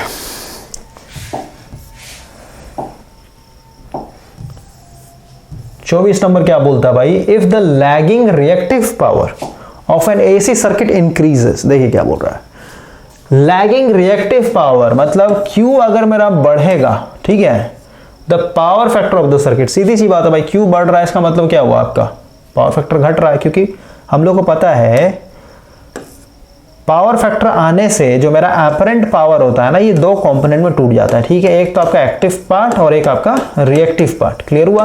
एक्टिव पार्ट के लिए हम लोग लिखते हैं VI cos phi, और रिएक्टिव पावर के लिए VI sin phi, है ना। तो सीधी सी बात है, अगर मेरा ये पार्ट बढ़ रहा है, क्योंकि हम लोग पता है दोनों का ही कॉम्बिनेशन में क्या बनता है, एपरेंट पावर बनता है। अगर ये बढ़ गया तो सीधी सी बात है ओवरऑल मेरा ये कम जाएगा। क्लियर हो गया? यानी आपका यहाँ पे the power factor of the circuit, तो यहाँ पे पावर फैक्टर पूछ रहा है ना भाई, मैं आपको एक्टिव पावर, देखिए पावर फैक्टर क्या बोल रहा है, तो पावर फैक्टर आपका पुअर हो जाएगा, ठीक है, घटेगा, क्योंकि जितना ज़्यादा घटेगा, जैसे देखिए ये फार्मूला मैंने लिखा ना, power equal to V I cos Y. First case में मान के चलते हैं आपका पावर फैक्टर क्या है, यूनिटी है, तो ओवरऑल क्या हो जाएगा 100%, ठीक है, क्योंकि यहाँ पे जब आप साइन फाई का वैल्यू जब जीरो डालिएगा तो ओवरऑल क्या हो जाएगा, रिएक्टिव पावर जीरो हो जाएगा, क्योंकि साइन जीरो यानी जीरो के बराबर होता है, ठीक है, यानी टोटल क्या हो जाएगा, एपरेंट पावर आपका एक्टिव पावर के बराबर हो जाएगा। क्लियर हुआ? यानी इसमें रिएक्टिव पावर एक तरीके से जीरो है। लेकिन जब आप पावर फैक्टर कम करेंगे, क्योंकि मैंने आपको बताया कॉस फाई यूनिटी जब होगा, ये मैक्सिमम पावर फैक्टर होता है आपके सिस्टम का। क्लियर हुआ? तब इसको कमाइए, यानी मान लेते हैं अभी फाई का वैल्यू, कमने का मतलब क्या, फाई का वैल्यू कुछ ले लीजिए भाई, जैसे मान लेते हैं 45 ले लेते हैं, है ना, या फिर 60 ले लेते हैं, कुछ भी, यानी यहाँ पे डायरेक्ट मैं वैल्यू डाल रहा हूँ, कॉस फाई मान लेते हैं पावर फैक्टर आपका यहाँ पे 0.8 कर लेते हैं, ठीक है, तो ओवरऑल क्या होगा, सिर्फ 80% मिलेगा आपको, यानी टोटल जो भी आपका रेटिंग होगा ना उसका 80% जो है सिर्फ और सिर्फ आपको क्या मिलेगा, एक्टिव पावर मिलेगा, बाकी जो 20% क्या हो जाएगा आपका रिएक्टिव पावर में चला जाएगा। यानी और वही थर्ड केस ले लीजिए वी आई, और यहाँ पे मान लेते हैं और थोड़ा पुअर कर देते हैं 0.6 कर लेते हैं, यानी अब सिर्फ 60% जो है ना मेरा मिलेगा एक्टिव पावर, बाकी जो है 40% क्या हो जाएगा मेरा रिएक्टिव पावर चला जाएगा। यानी अगर आपका यहाँ पे रिएक्टिव पावर बढ़ रहा है सिस्टम का, इसका मतलब क्या, पावर फैक्टर आपका घटते चला जा रहा है। क्लियर हुआ? और पावर फैक्टर इंप्रूव कीजिए तो ऑटोमेटिक क्या हो जाएगा, ये जो आपका रिएक्टिव पावर है ये कमते चला जाता है। ठीक है, अगला पढ़ते हैं, reactive power of an AC circuit. इसका फोर्थ आंसर होगा भाई लाइबिलिटी बन जाता है। ठीक है, लाइबिलिटी। अब लाइबिलिटी क्या होता है समझिए, देखिए ऑलरेडी अगर आप भाई बुक पढ़ते हैं ना फाइनेंशियल के बारे में, ठीक है, तो लाइबिलिटी वर्ड आपने सुना होगा वहाँ पे। लाइबिलिटी का मतलब होता है वो चीज़ जो आपके पैकेट से पैसा निकाले। ठीक है, जैसे अगर आपने एक कार ले लिया, ठीक है, तो कार खरीदा तो सीधी सी बात है आपने सबसे पहले पैकेट से 10 लाख रुपए डाला, है ना। अब जब भी आप कार को बाहर निकाल रहे हैं तो आपको पेट्रोल डलवाना पड़ेगा, यानी पेट्रोल डलवाने के लिए भी आप पैकेट से पैसा डाल रहे हैं, सर्विसिंग के लिए पैकेट से पैसा डाल रहे हैं, इंश्योरेंस के लिए पैकेट से पैसा डाल रहे हैं, है ना। तो जो भी चीज़ आपके पैकेट से पैसा निकाले उसको हम लोग लाइबिलिटी बोलते हैं। और एक होता है एसेट, जैसे अगर आपने 10 लाख का घर बना के उसको रेंट डाल दिया, है ना, तो अब वो रेंट से क्या आ रहा है, आपके पास पैसा आ रहा है, यानी वो जो भी आपने इन्वेस्टमेंट किया वहां से पैसा आपके पैकेट में आ रहा है। तो जो भी चीज आपके पैकेट को भरे, पैकेट में पैसा लेकर के, उसको हम लोग बोलते हैं एसेट, और जो भी पैकेट से पैसा निकाले उसको हम लोग बोलते हैं लाइबिलिटी। तो यहाँ पे बोल रहा है reactive power in an AC circuit, तो ये हमेशा क्या होता है, लाइबिलिटी होता है भाई। थोड़ा सा मैं आपको समझाता हूँ, ये पावर सिस्टम का कॉन्सेप्ट है, अब उतना डीप में नहीं जाएंगे, हम लोग बस सिंपल समझ मान लेते हैं मेरा घर है भाई, ठीक है, और इस घर में कलर थोड़ा चेंज करता हूँ, देखिए इस घर में मान लेते हैं मेरे पास एक हीटर है, ठीक है, एक मान लेते हैं बल्ब है, फिलामेंट बल्ब भाई, ठीक है, एक मान लेते हैं मेरा यहाँ पे आयरन, ठीक है। ये पूरा का पूरा मैं क्या कर रहा हूँ, रेजिस्टिव लोड लेके चल रहा हूँ मैं, ठीक है, हीटर भी रेजिस्टिव लोड, बल्ब भी रेजिस्टिव लोड और आयरन भी रेजिस्टिव लोड। हीटर मान लेते हैं 1000 वाट का है, बल्ब मान लेते हैं भाई 100 वाट का है, और आयरन मान लेते हैं भाई 500 वाट का। तो मेरे घर का टोटल लोड कितना हो गया बताइए, ये हो गया हमारा एक तरीके से 1600 वाट। क्लियर हुआ? तो अगर मान लेते हैं मुझे गवर्नमेंट से कोई भी हेल्प नहीं लेना है, गवर्नमेंट जो भी सप्लाई कर रहा है मेरे कॉलोनी में इलेक्ट्रिसिटी, मुझे वो नहीं चाहिए, मैं अपना खुद का जनरेटर लगाना चाहता हूँ, तो मेरे को बाजार से क्या करना पड़ेगा, 1600 वाट का एक तरीके से जनरेटर खरीद के लाना पड़ेगा। क्लियर हुआ?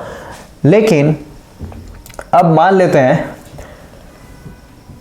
या फिर कहिए अगर आपके पास, मतलब सीधी सी बात है भाई, जितना बड़ा पावर रेटिंग का आप जनरेटर लीजिएगा ना उतना ज़्यादा आपको पैसा पे करना पड़ेगा। ठीक है, क्योंकि जनरेटर को आप खोल के देखें तो उसमें क्या होता है, एक तरीके से जैसे 1600 वाट है, यानी पावर इक्वल टू क्या होता है, वी आई, है ना।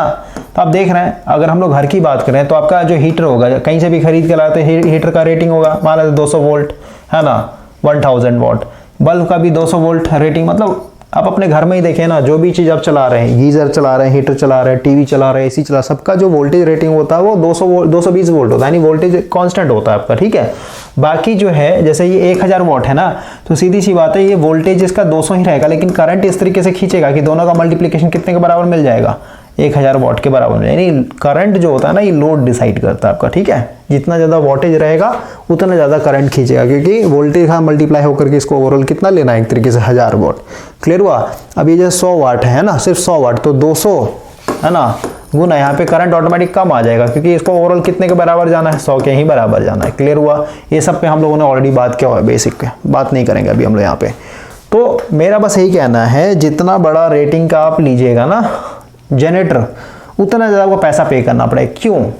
क्योंकि देखिए इसको जब आप देखिएगा 1600 वॉट है, यानी वोल्टेज मान लेते हैं 200, और यहाँ पे करंट कुछ भी होगा है ना लोड के हिसाब से।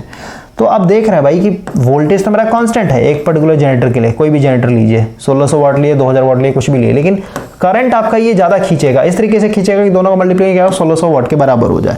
तो करंट ज़्यादा खींचना मतलब क्या, आपका जो अल्टरनेटर है ना, उसमें जो वाइंडिंग करेंगे आप, उसमें आपको मोटा तार यूज़ करना पड़ेगा। क्लियर हुआ। जैसे मान लेते हैं एक 1600 वाट का जनरेटर है, ठीक है, एक मान लेते हैं मेरे पास 2000 वाट का जनरेटर है ना, इसका भी जो आउटपुट वोल्टेज 200 वोल्ट है, इसका भी आउटपुट वोल्टेज 200 वोल्ट है ना। तो सीधी सी बात है, वोल्टेज दोनों का सेम है आउटपुट, लेकिन यहाँ पे करंट ज़्यादा देगा ये, ठीक है, समझ आए, क्योंकि इसका वोल्टेज ज़्यादा है। तो सीधी सी बात है, इसके अंदर जो आप वाइंडिंग डालिएगा ना कॉपर का, वो आपको मोटा तार डालना पड़ेगा, क्योंकि इस जनरेटर से आपका हैवी करंट एक तरीके से क्या हो रहा है, बाहर की तरफ जा रहा है, यानी लोड एक तरीके से डिमांड कर रहा है।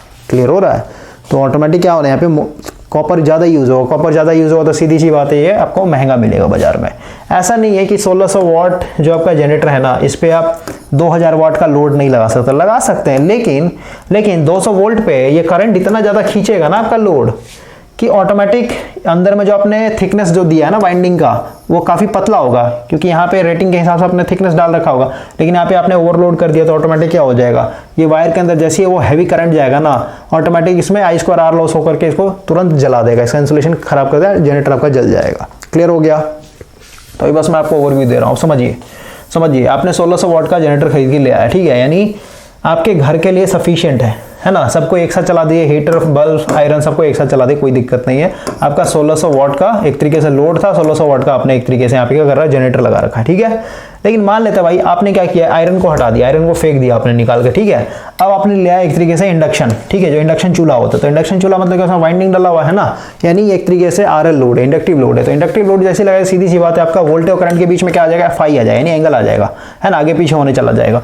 तो अब यहाँ पे पावर फैक्टर पुअर हो गया, cos फाई मान ले, पहले यूनिटी था क्योंकि पूरा रेजिस्टिव लोड लगा रहे थे, अब मान लेते हैं cos फाई जो है आपका 0.7 हो गया, फिर 0.8 हो गया। तो ओवरऑल यहाँ पे अब क्या होगा, 0.7 होने का मतलब क्या कि 70% ही आपको क्या मिलेगा, एक्टिव पावर मिलेगा। समझ रहे हैं, 70% किसका, 1600 वाट का। 1600 गुना 70 कीजिए, इसका 70% निकालिए, है ना, 1 0 से 1 0, 1 0 से 1 0 कट जाएगा, यानी कितना हो जाएगा,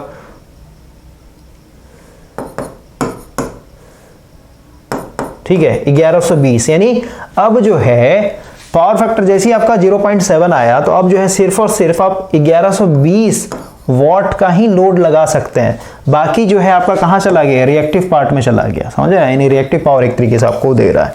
क्लियर हुआ। तो सीधी सी बात है, अब जो है, अब अगर आपको हीटर जलाना है, बल्ब जलाना है, और आपका ये जो नया वाला इंडक्शन है उसको चलाना है ना, तो ये जो आपका 1600 वाट का जनरेटर है, ये अब नहीं काम करेगा, क्योंकि ये सिर्फ और सिर्फ इतना ही लोड हैंडल करेगा, 1120। समझ गए। और जो आपका इंडक्शन है, ये मान लेते हैं आपका 2000 वाट का, इसको भी मान लेते हैं सेम ही वाट का भाई, ठीक है, मान लेते 500 वाट का ही मानते हैं, लेकिन भाई क्योंकि ये एक तरीके से लैगिंग लेके आ रहा है ना, वोल्ट और करंट के बीच में आपका क्या कर रहा है, एक तरीके एंगल लेकर के आ जा रहा है। क्लियर हो रहा है। तो सीधी सी बात है, अभी भी लोड कितना है आपका, अभी भी लोड आपका 1600 वाट ही है, लेकिन आपका फाई आ जाने से, यानी वोल्टेज और करंट के बीच में एंगल आ जाने से, अब ये जनरेटर मात्र जो है एक्टिव पावर कितना दे रहा है, 1120 वाट ही दे रहा है। क्लियर हुआ।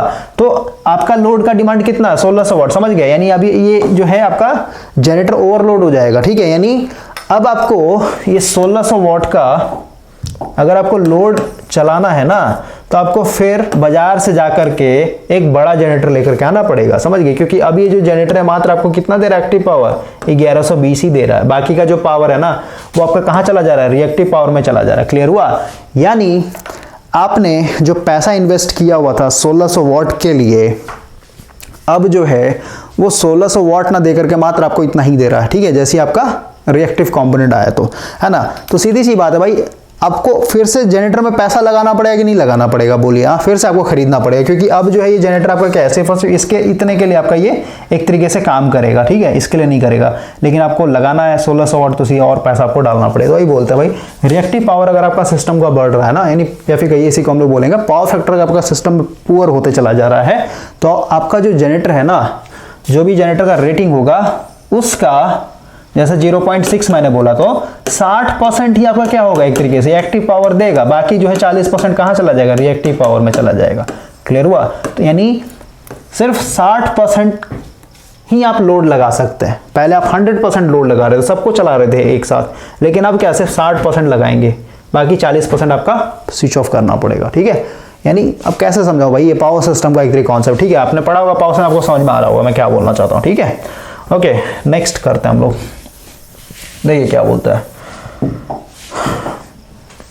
बोल रहा है 200 volt 50 hertz inductive circuit take current of 10 ampere. ठीक है, लैगिंग ये हो गया, मान लेते हैं 200 वोल्ट 50 हर्ट्ज।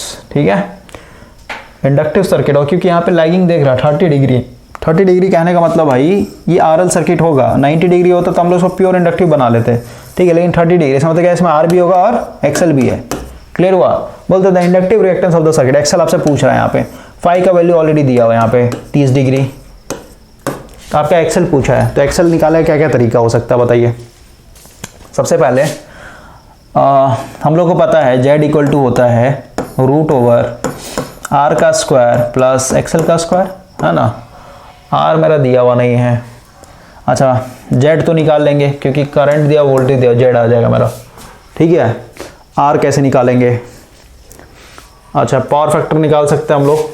ठीक है, निकल जाए, देखिए कैसे आएगा। जेड की बात करें तो जेड इक्वल टू क्या हो जाएगा, वोल्टेज डिवाइडेड बाय करंट, है ना।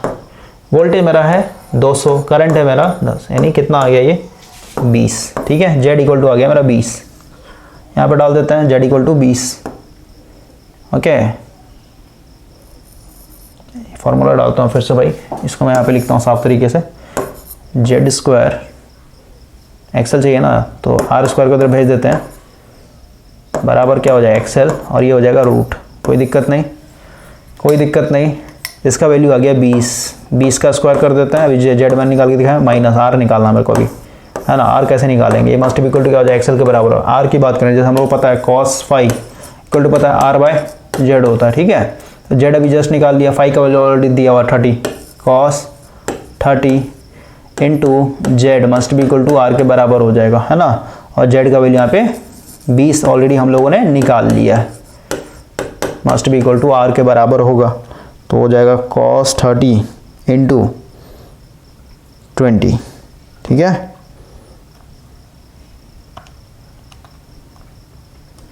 ये आ जाएगा भाई 17.32 ओम आर का वैल्यू। ठीक है, यहाँ पे डाल देते हैं 17.32 का स्क्वायर। अब निकाल लेते हैं इसका, रूट ओवर 20 का स्क्वायर माइनस 17.32 का स्क्वायर, यह आ जाएगा 10 भाई। ठीक है, इसका आ जाएगा सेकंड। ठीक है, वैल्यू डालिएगा 10 के बराबर आ जाएगा 10 ओम। इसका आंसर देख लेता हूँ 26 का सेकंड 10, सही है। आते हैं अब हम लोग 27 के ऊपर, इसको मिटा देता हूं। देखिए क्या बोलता है, in an RL series circuit the two sides of impedance triangle that form the phase angle. देखिए इम्पीडेंस ट्रायंगल क्या होता है, ये भाई आपका इम्पीडेंस ट्रायंगल, इसको बोलते हैं आर, इसको बोलते हैं हम लोग एक्सी या फिर कहिए एक्सएल। क्लियर हुआ? एक्सएल रहेगा तो फ्लिप हो जाएगा, मतलब नीचे तरफ ट्रायंगल बनता है। ठीक है, और एक्सएल ये तो ऊपर की तरफ आता है, तो सभी हम लोग मतलब नहीं है, ये होता है मेरा एक तरीके से जेड, और ये होता है एंगल मेरा फाई। ठीक है, फाई मतलब वोल्टेज और करंट के बीच का एंगल। वही चीज मैंने आपको बताया था, जो इंपीडेंस का एंगल होता है वही मेरा वोल्टेज और करंट के बीच का एंगल हो जाता है भाई। ठीक है, ऑलरेडी मैंने आपको बताया था इस चीज के बारे में। तो क्वेश्चन का लैंग्वेज पकड़िए, क्या बोलता है, in an RL series circuit the two sides of impedance triangle that form the phase angle. Phase angle मतलब इस फाई की बात हो रही है। ठीक है, two sides of the triangle that form a phase angle. तो देख रहे हैं ये यही है ना मेरा फेज एंगल, समझ गए। ये बन रहा है फेज एंगल, और ये किस साइड को लेके बना रहा है, ये वाला और ये वाला, तो सीधी सी बात है किसके बीच में बनता है, जेड और आर के बीच में बनता है, यानी इसका सेकंड आंसर हो जाएगा आर एंड जेड। अगला बोलते the impedance of an AC circuit is, तो इम्पिडेंस क्या होता है भाई, इम्पिडेंस भी आपका फेजर ही होता है, ठीक है, जेड इक्वल टू आप इसको लिख सकते हैं, है ना, आर प्लस जे एक्सएल के फॉर्म में, है ना। ये क्या है, एक तरीके से रियल पार्ट है, ये इमेजिनरी पार्ट है, क्लियर हुआ, यानी फेजर, लेकिन इसका आंसर देता है स्केलर क्वांटिटी, तो दोनों हो सकता है भाई आंसर, ठीक है ना, समझ गए, फेजर स्केलर क्वांटिटी भी मार सकते हैं, फिर फेजर भी मार सकते हैं, कोई दिक्कत नहीं है। ओके, ऑप्शन ये आपका मतलब उस तरीके से दिया, वही कंफ्यूज हो जाएगा आदमी, लेकिन इसका आंसर जो देता है बुक में स्केलर क्वांटिटी डालता है आपका। उसी तरीके से वोल्टेज करंट भी बोला है तो वो भी आपका स्केलर क्वांटिटी होता है, जैसे हम लोगों ने एसी फंडामेंटल में देखा था ना, वहाँ पे आपका आंसर फेजर दे दिया था, ठीक है, तो कोई दिक्कत नहीं। अगला देखिए क्या बोलते हैं, the power factor of the circuit shown in the figure, ठीक है, पावर फैक्टर आपको बताना भाई। तो सबसे पहले पावर फैक्टर यानी cos फाई, और फाई का वैल्यू हम लोग को पता है कैसे निकालते हैं, ये होता है हम लोग का tan इनवर्स एक्सएल बाय, मतलब ये इमेजिनरी बाय रियल बाई, ठीक है। अब देखिए यहाँ पे रेजिस्टेंस क्या हो जाएगा, दोनों का सम हो जाएगा, ठीक है, 8 हो जाएगा, ठीक है ना, यानी फाई इक्वल टू हो जाएगा tan इनवर्स एक्सएल का वैल्यू ऑलरेडी दिया हुआ 6/8, निकालते हैं कितना आता है, शिफ्ट tan इनवर्स 6/8, ये आ जाएगा फाई का वैल्यू 36.86, फाई का वैल्यू आ गया तो cos फाई का वैल्यू 36.86, देखते हैं कितना आता है, cos 36.86, ये आ जाएगा 0.8 भाई, ठीक है, 0.8 लगेगा, नहीं थर्ड आंसर हो जाएगा इसका, ठीक है। अगला क्वेश्चन देखिए क्या बोलता है ऊपर वाले फोटो में ही the volt meter will read, volt meter कितना वोल्टेज रीड करेगा ये बताना है आपको।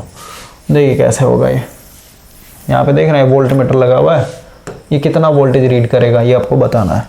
तो हम लोग को पता है भाई, ऑलरेडी पता है कि ये जो वोल्टेज होगा मेरा, जैसा अगर मैं फेजर डायग्राम दिखाऊं तो ये जो मान लेते हैं यहाँ से जो करंट जा रहा है आई एम्पेयर जा रहा है, ठीक है, इसको मैं दिखा देता हूँ आई एम्पेयर एंगल 0 पे, तो ये जो मेरा 80 वोल्ट है रेजिस्टेंस के क्रॉस, तो ये क्या होगा, यहीं पे होगा, है ना, वी आर, समझ रहे हैं, इसी में होगा ना फेज में वी आर, और जो मेरा वी एल होगा यहाँ होगा, ये हो गया मेरा वी एल, क्लियर हुआ, और इन दोनों का जो होगा ये मेरा फेजर सम बी के बराबर होगा, क्लियर हो गया, यानी वी बराबर मैं लिख सकता हूँ रूट ओवर किसका स्क्वायर, वी आर का स्क्वायर प्लस वी एल का स्क्वायर, रूट को इधर ले लेंगे तो वी स्क्वायर हो जाएगा, ये हो जाएगा वी आर का स्क्वायर प्लस वी एल का स्क्वायर। कोई दिक्कत, मेरे से क्या पूछ रहा है, मेरे से पूछ रहा है वी एल का वैल्यू, ये पूछा है, ठीक है, तो वी एल इक्वल टू क्या हो जाएगा बताइए, वी एल इक्वल टू हो जाएगा V square minus V R square, और इसका हो जाएगा रूट, हम लोग का वैल्यू दिया हुआ है 100 का स्क्वायर, वी दिया हुआ है यहाँ पे 100 का स्क्वायर माइनस ये हो दिया हुआ 80 का स्क्वायर, ठीक है, निकाल लेते हैं, आ जाएगा आंसर रूट ओवर 100 का स्क्वायर माइनस 80 का स्क्वायर, यह आ जाएगा 60 भाई, ठीक है, 60 वोल्ट, क्लियर हुआ। नेक्स्ट क्वेश्चन देखिए क्या बोलता है the reactive component of the line current in the figure, यानी ऊपर में अब आपका वही सर्किट वही है, तो मिटाते हैं पहले, देखिए रिएक्टिव कंपोनेंट पूछा आपको लाइन करंट, यानी आई साइन फाई पूछा है भाई आपका, तो सबसे पहले तो करंट निकालते, करंट नहीं दिया होता, आई इक्वल टू क्या होता है voltage divided by impedance, voltage अभी मेरा 100 था, यहाँ पे देख रहे हैं 100 ही तो था, ये 100 है मेरा टोटल वोल्टेज, ठीक है। इम्पिडेंस की अगर बात करें तो इम्पिडेंस मेरा क्या हो जाएगा बताइए, ये हो जाएगा रूट ओवर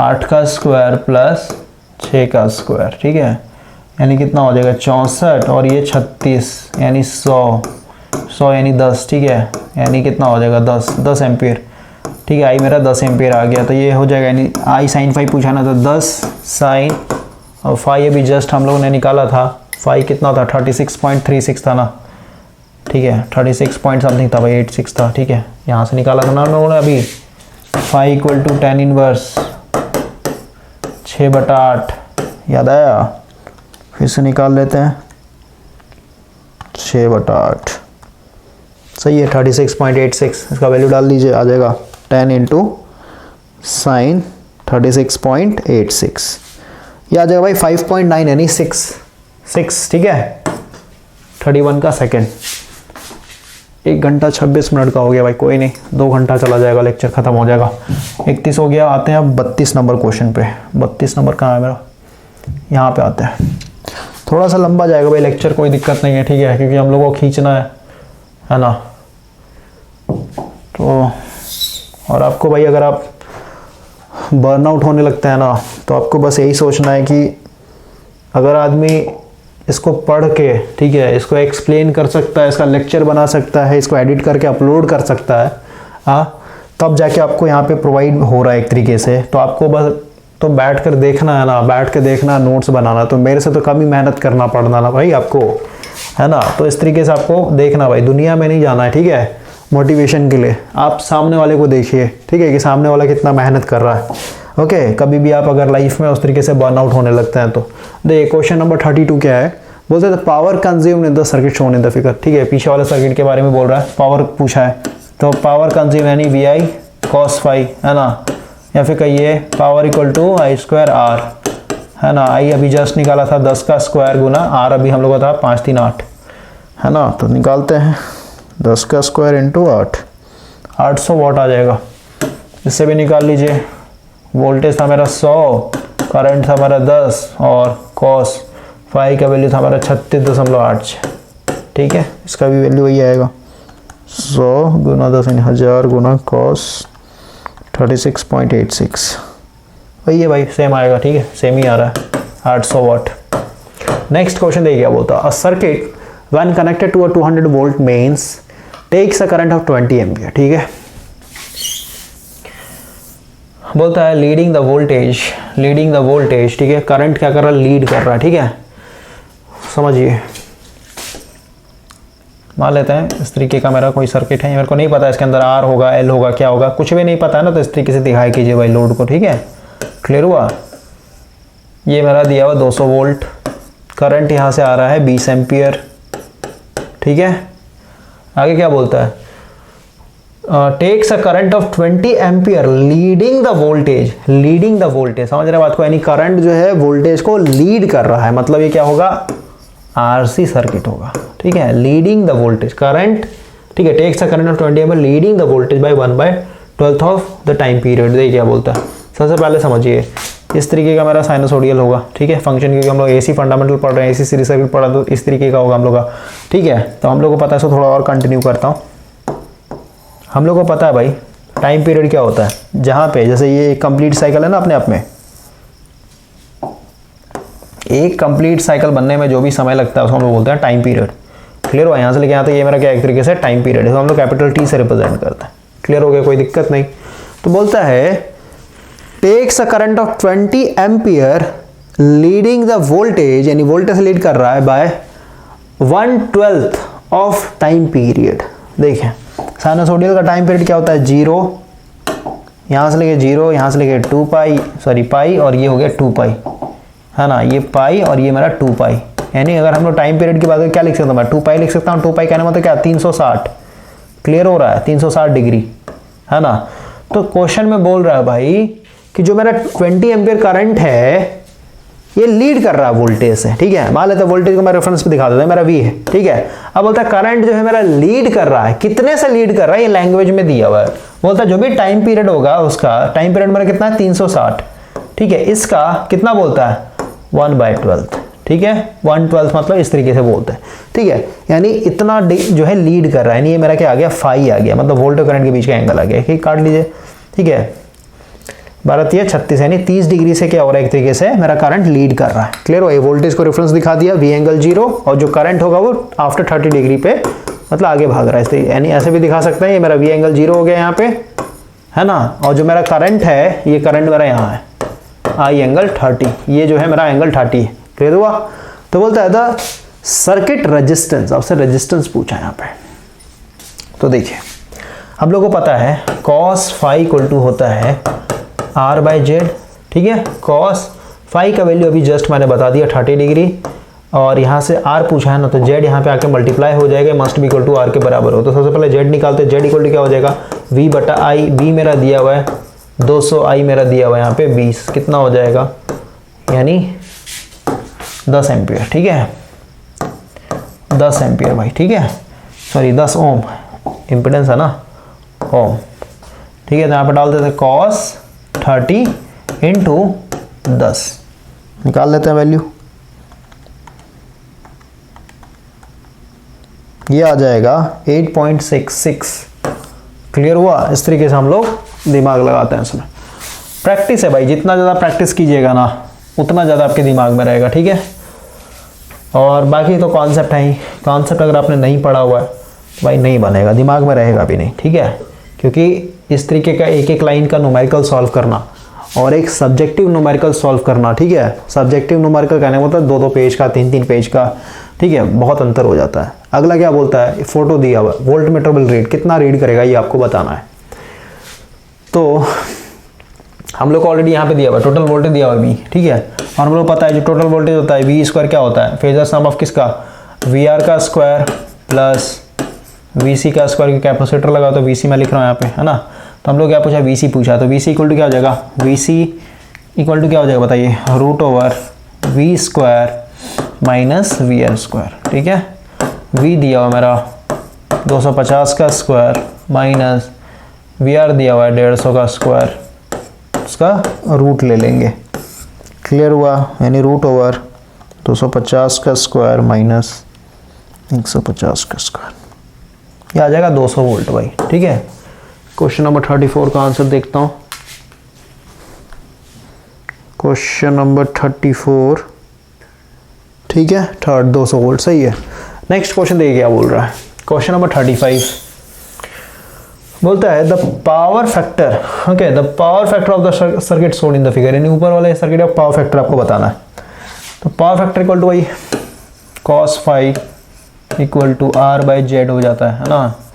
तो अभी हम लोग का R दिया हुआ है 150, Z हम लोग निकाल सकते हैं। Z की अगर बात करें तो Z नहीं निकलेगा भाई, क्योंकि हम लोग का C का वैल्यू नहीं पता है ना।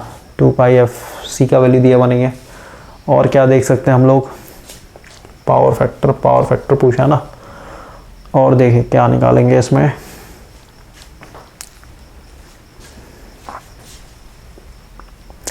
ठीक है, देखिए कैसे निकलेगा। इस रेजिस्टेंस के क्रॉस करंट हम लोग निकाल सकते हैं, है ना। आई की बात करें अगर, करंट कलर चेंज करता हूँ थोड़ा, बाहर में भाई बारिश हो रहा है आज।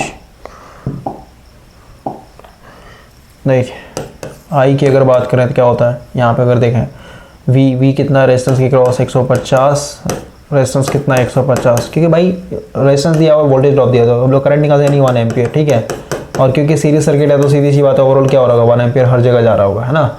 यानी यहाँ पे हम लोग को करंट पता चल गया सर्किट का 1 एम्पियर। क्लियर हो गया, करंट हम लोग को पता चल गया, और करंट पता चल गया, और हम लोग का यहाँ पे वोल्टेज अभी जस्ट हम लोग बताया 200 वोल्ट है ना, 200 वोल्ट, और यहाँ से जो करंट जा रहा है भी हम लोग को पता चल गया 1 एम्पियर। तो हम लोग यहाँ पे XC निकाल सकते हैं। XC की अगर बात करें तो XC क्योंकि रेजिस्टेंस है तो XC इक्वल टू क्या हो जाएगा बताइए, वोल्टेज डिवाइडेड बाय करंट, यानी 200 ओम के बराबर आ जाएगा, है ना भाई। इसको कीजिए ना, XC इक्वल टू क्या हो जाएगा, वोल्टेज 200 था, करंट कितना है यहाँ पे 1 एम्पियर, यानी ओवरऑल कितना आ जाएगा 200 के बराबर आ जाएगा। क्लियर हुआ? तो XC आ गया भाई, मेरा XC आ गया। तो ओवरऑल हम लोग यहाँ से R पता हुआ ऑलरेडी 150, और Z हम लोग का हो जाएगा रूट ओवर 150 का स्क्वायर प्लस XC, यानी XC 200 का स्क्वायर, 200 का स्क्वायर निकाल लेते हैं कितना आता है, 150 डिवाइडेड बाय रूट ओवर 150 का स्क्वायर प्लस 200 का स्क्वायर, या 0.6 भाई। ठीक है, 0.6, और क्योंकि कैपेसिटिव सर्किट है तो लीडिंग हो जाएगा। 35 का आंसर 1 सही है। अब देखिए क्या बोलता है क्वेश्चन नंबर 36।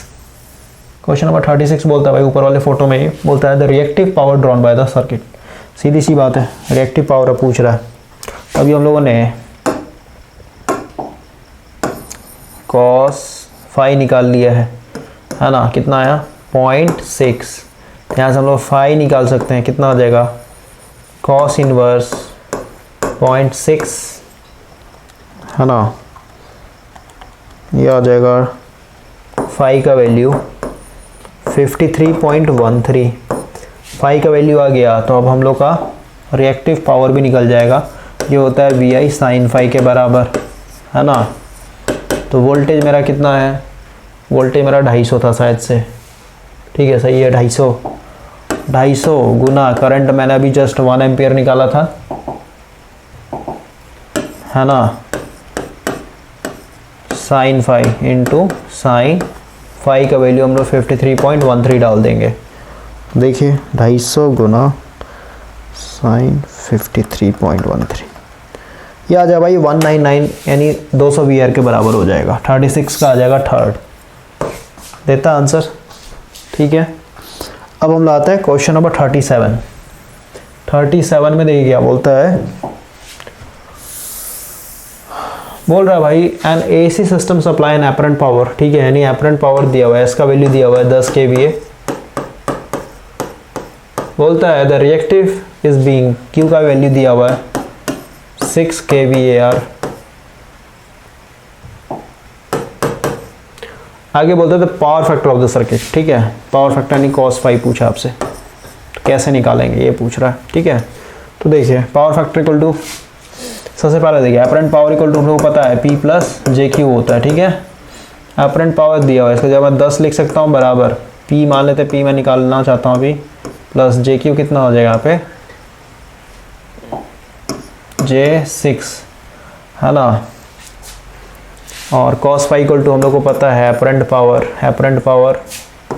S, और यहाँ पे होता है एक्टिव पावर P, ठीक है। और देखिए और कुछ दिया हुआ है, कुछ नहीं दिया हुआ है, देखिए कैसे बनेगा ये।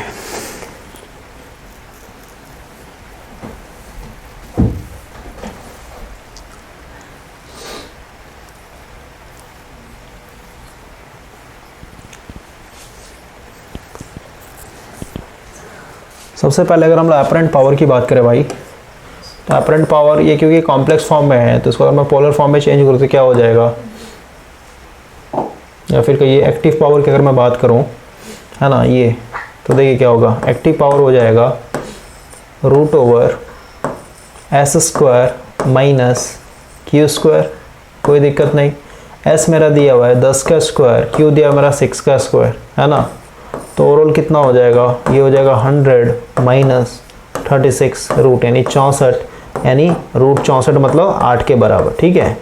यानी यहाँ से आ जाएगा P का वैल्यू, P आ गया मेरा 8, है ना। तो अब देखिए P का जगह मैं 8 डाल देता हूँ। अब क्योंकि डिवीजन करना था, एपरेंट पावर भी क्या करेंगे हम लोग पोलर फॉर्म में डालेंगे, ठीक है। तो एपरेंट पावर में मेरा ये ऑलरेडी दिया हुआ था, P ऑलरेडी निकाल लिया, यानी P आ गया 8 और Q मेरा ऑलरेडी दिया हुआ था, है ना।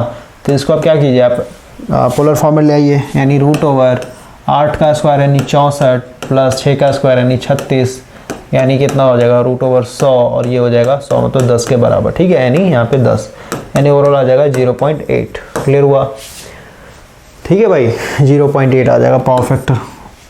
अगला देखिए क्या बोलता है, a low power factor of the circuit means that, power factor low यानी यूनिटी से कम है भाई, तो सीधी सी बात है क्या हो जाएगा आपका,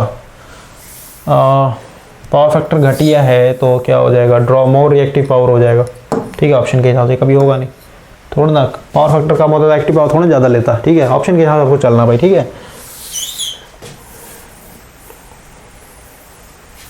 आंसर सही है ना 38, ठीक है।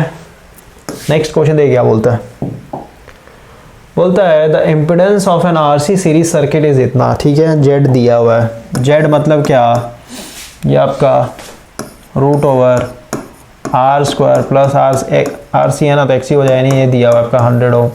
क्लियर हुआ। अगला बोलता है if the circuit current lead the applied voltage 45 then the capacitive reactance, यानी करंट जो है लीड कर रहा है वोल्टेज से, यानी फाई का वैल्यू दिया हुआ 45 डिग्री। आपका यहाँ से पूछा देन कैपेसिटिव रिएक्टेंस यानी XC पूछ रहा है भाई, XC बताना है आपको, ओके।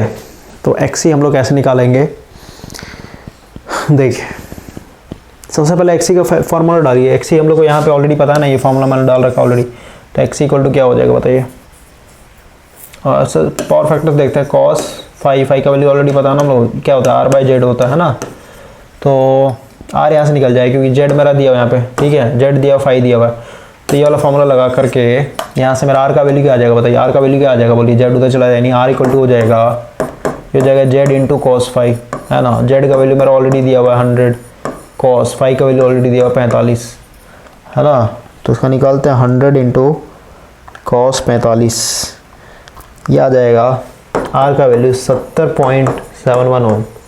ठीक है, आर आ गया। तो ओवरऑल देखिए इसमें जेड पता है, आर पता है, तो हम लोग एक्सी निकाल सकते हैं। यानी एक्सी का देखें अगर, तो एक्सी इक्वल टू क्या आ जाएगा बोलिए। एक्सी इक्वल टू आ जाएगा मेरा X equal to root over Z का स्क्वायर माइनस आर का स्क्वायर, है ना। तो जेड का स्क्वायर यानी 100 का स्क्वायर माइनस आर मेरा 70.71 का स्क्वायर, उसका रूट ले लेंगे। तो देखिए क्या आ जाएगा 100 का स्क्वायर माइनस 70.71 का स्क्वायर, ये आ जाएगा भाई 70.71। ठीक है, इतना आ रहा है। देखते हैं ऑप्शन, देखते हैं ऑप्शन में होगा, कंफर्म होगा। ठीक है, बिल्कुल सही भाई, फर्स्ट आंसर हो जाएगा इसका। ठीक है, बस 10 क्वेश्चन और रह गया, फटाफट करते हैं। देखिए क्या बोलता है, अगेन आरसी सीरीज सर्किट है जहाँ पे दिया हुआ है एक्सी जो है आर के बराबर है। ठीक है, बोलता है the phase angle between the applied voltage and circuit current is, तो एक्सी आर के बराबर है, तो आप कह सकते हैं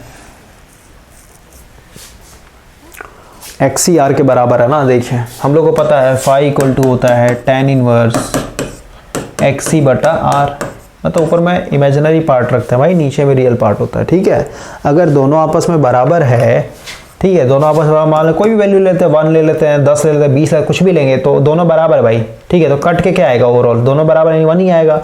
और tan इनवर्स 1 मतलब क्या 45। ठीक है, यानी फाई का वैल्यू 45 है। ठीक है, तो ये बोल रहा है द फेज एंगल यानी 45 हो जाएगा। क्लियर हो गया।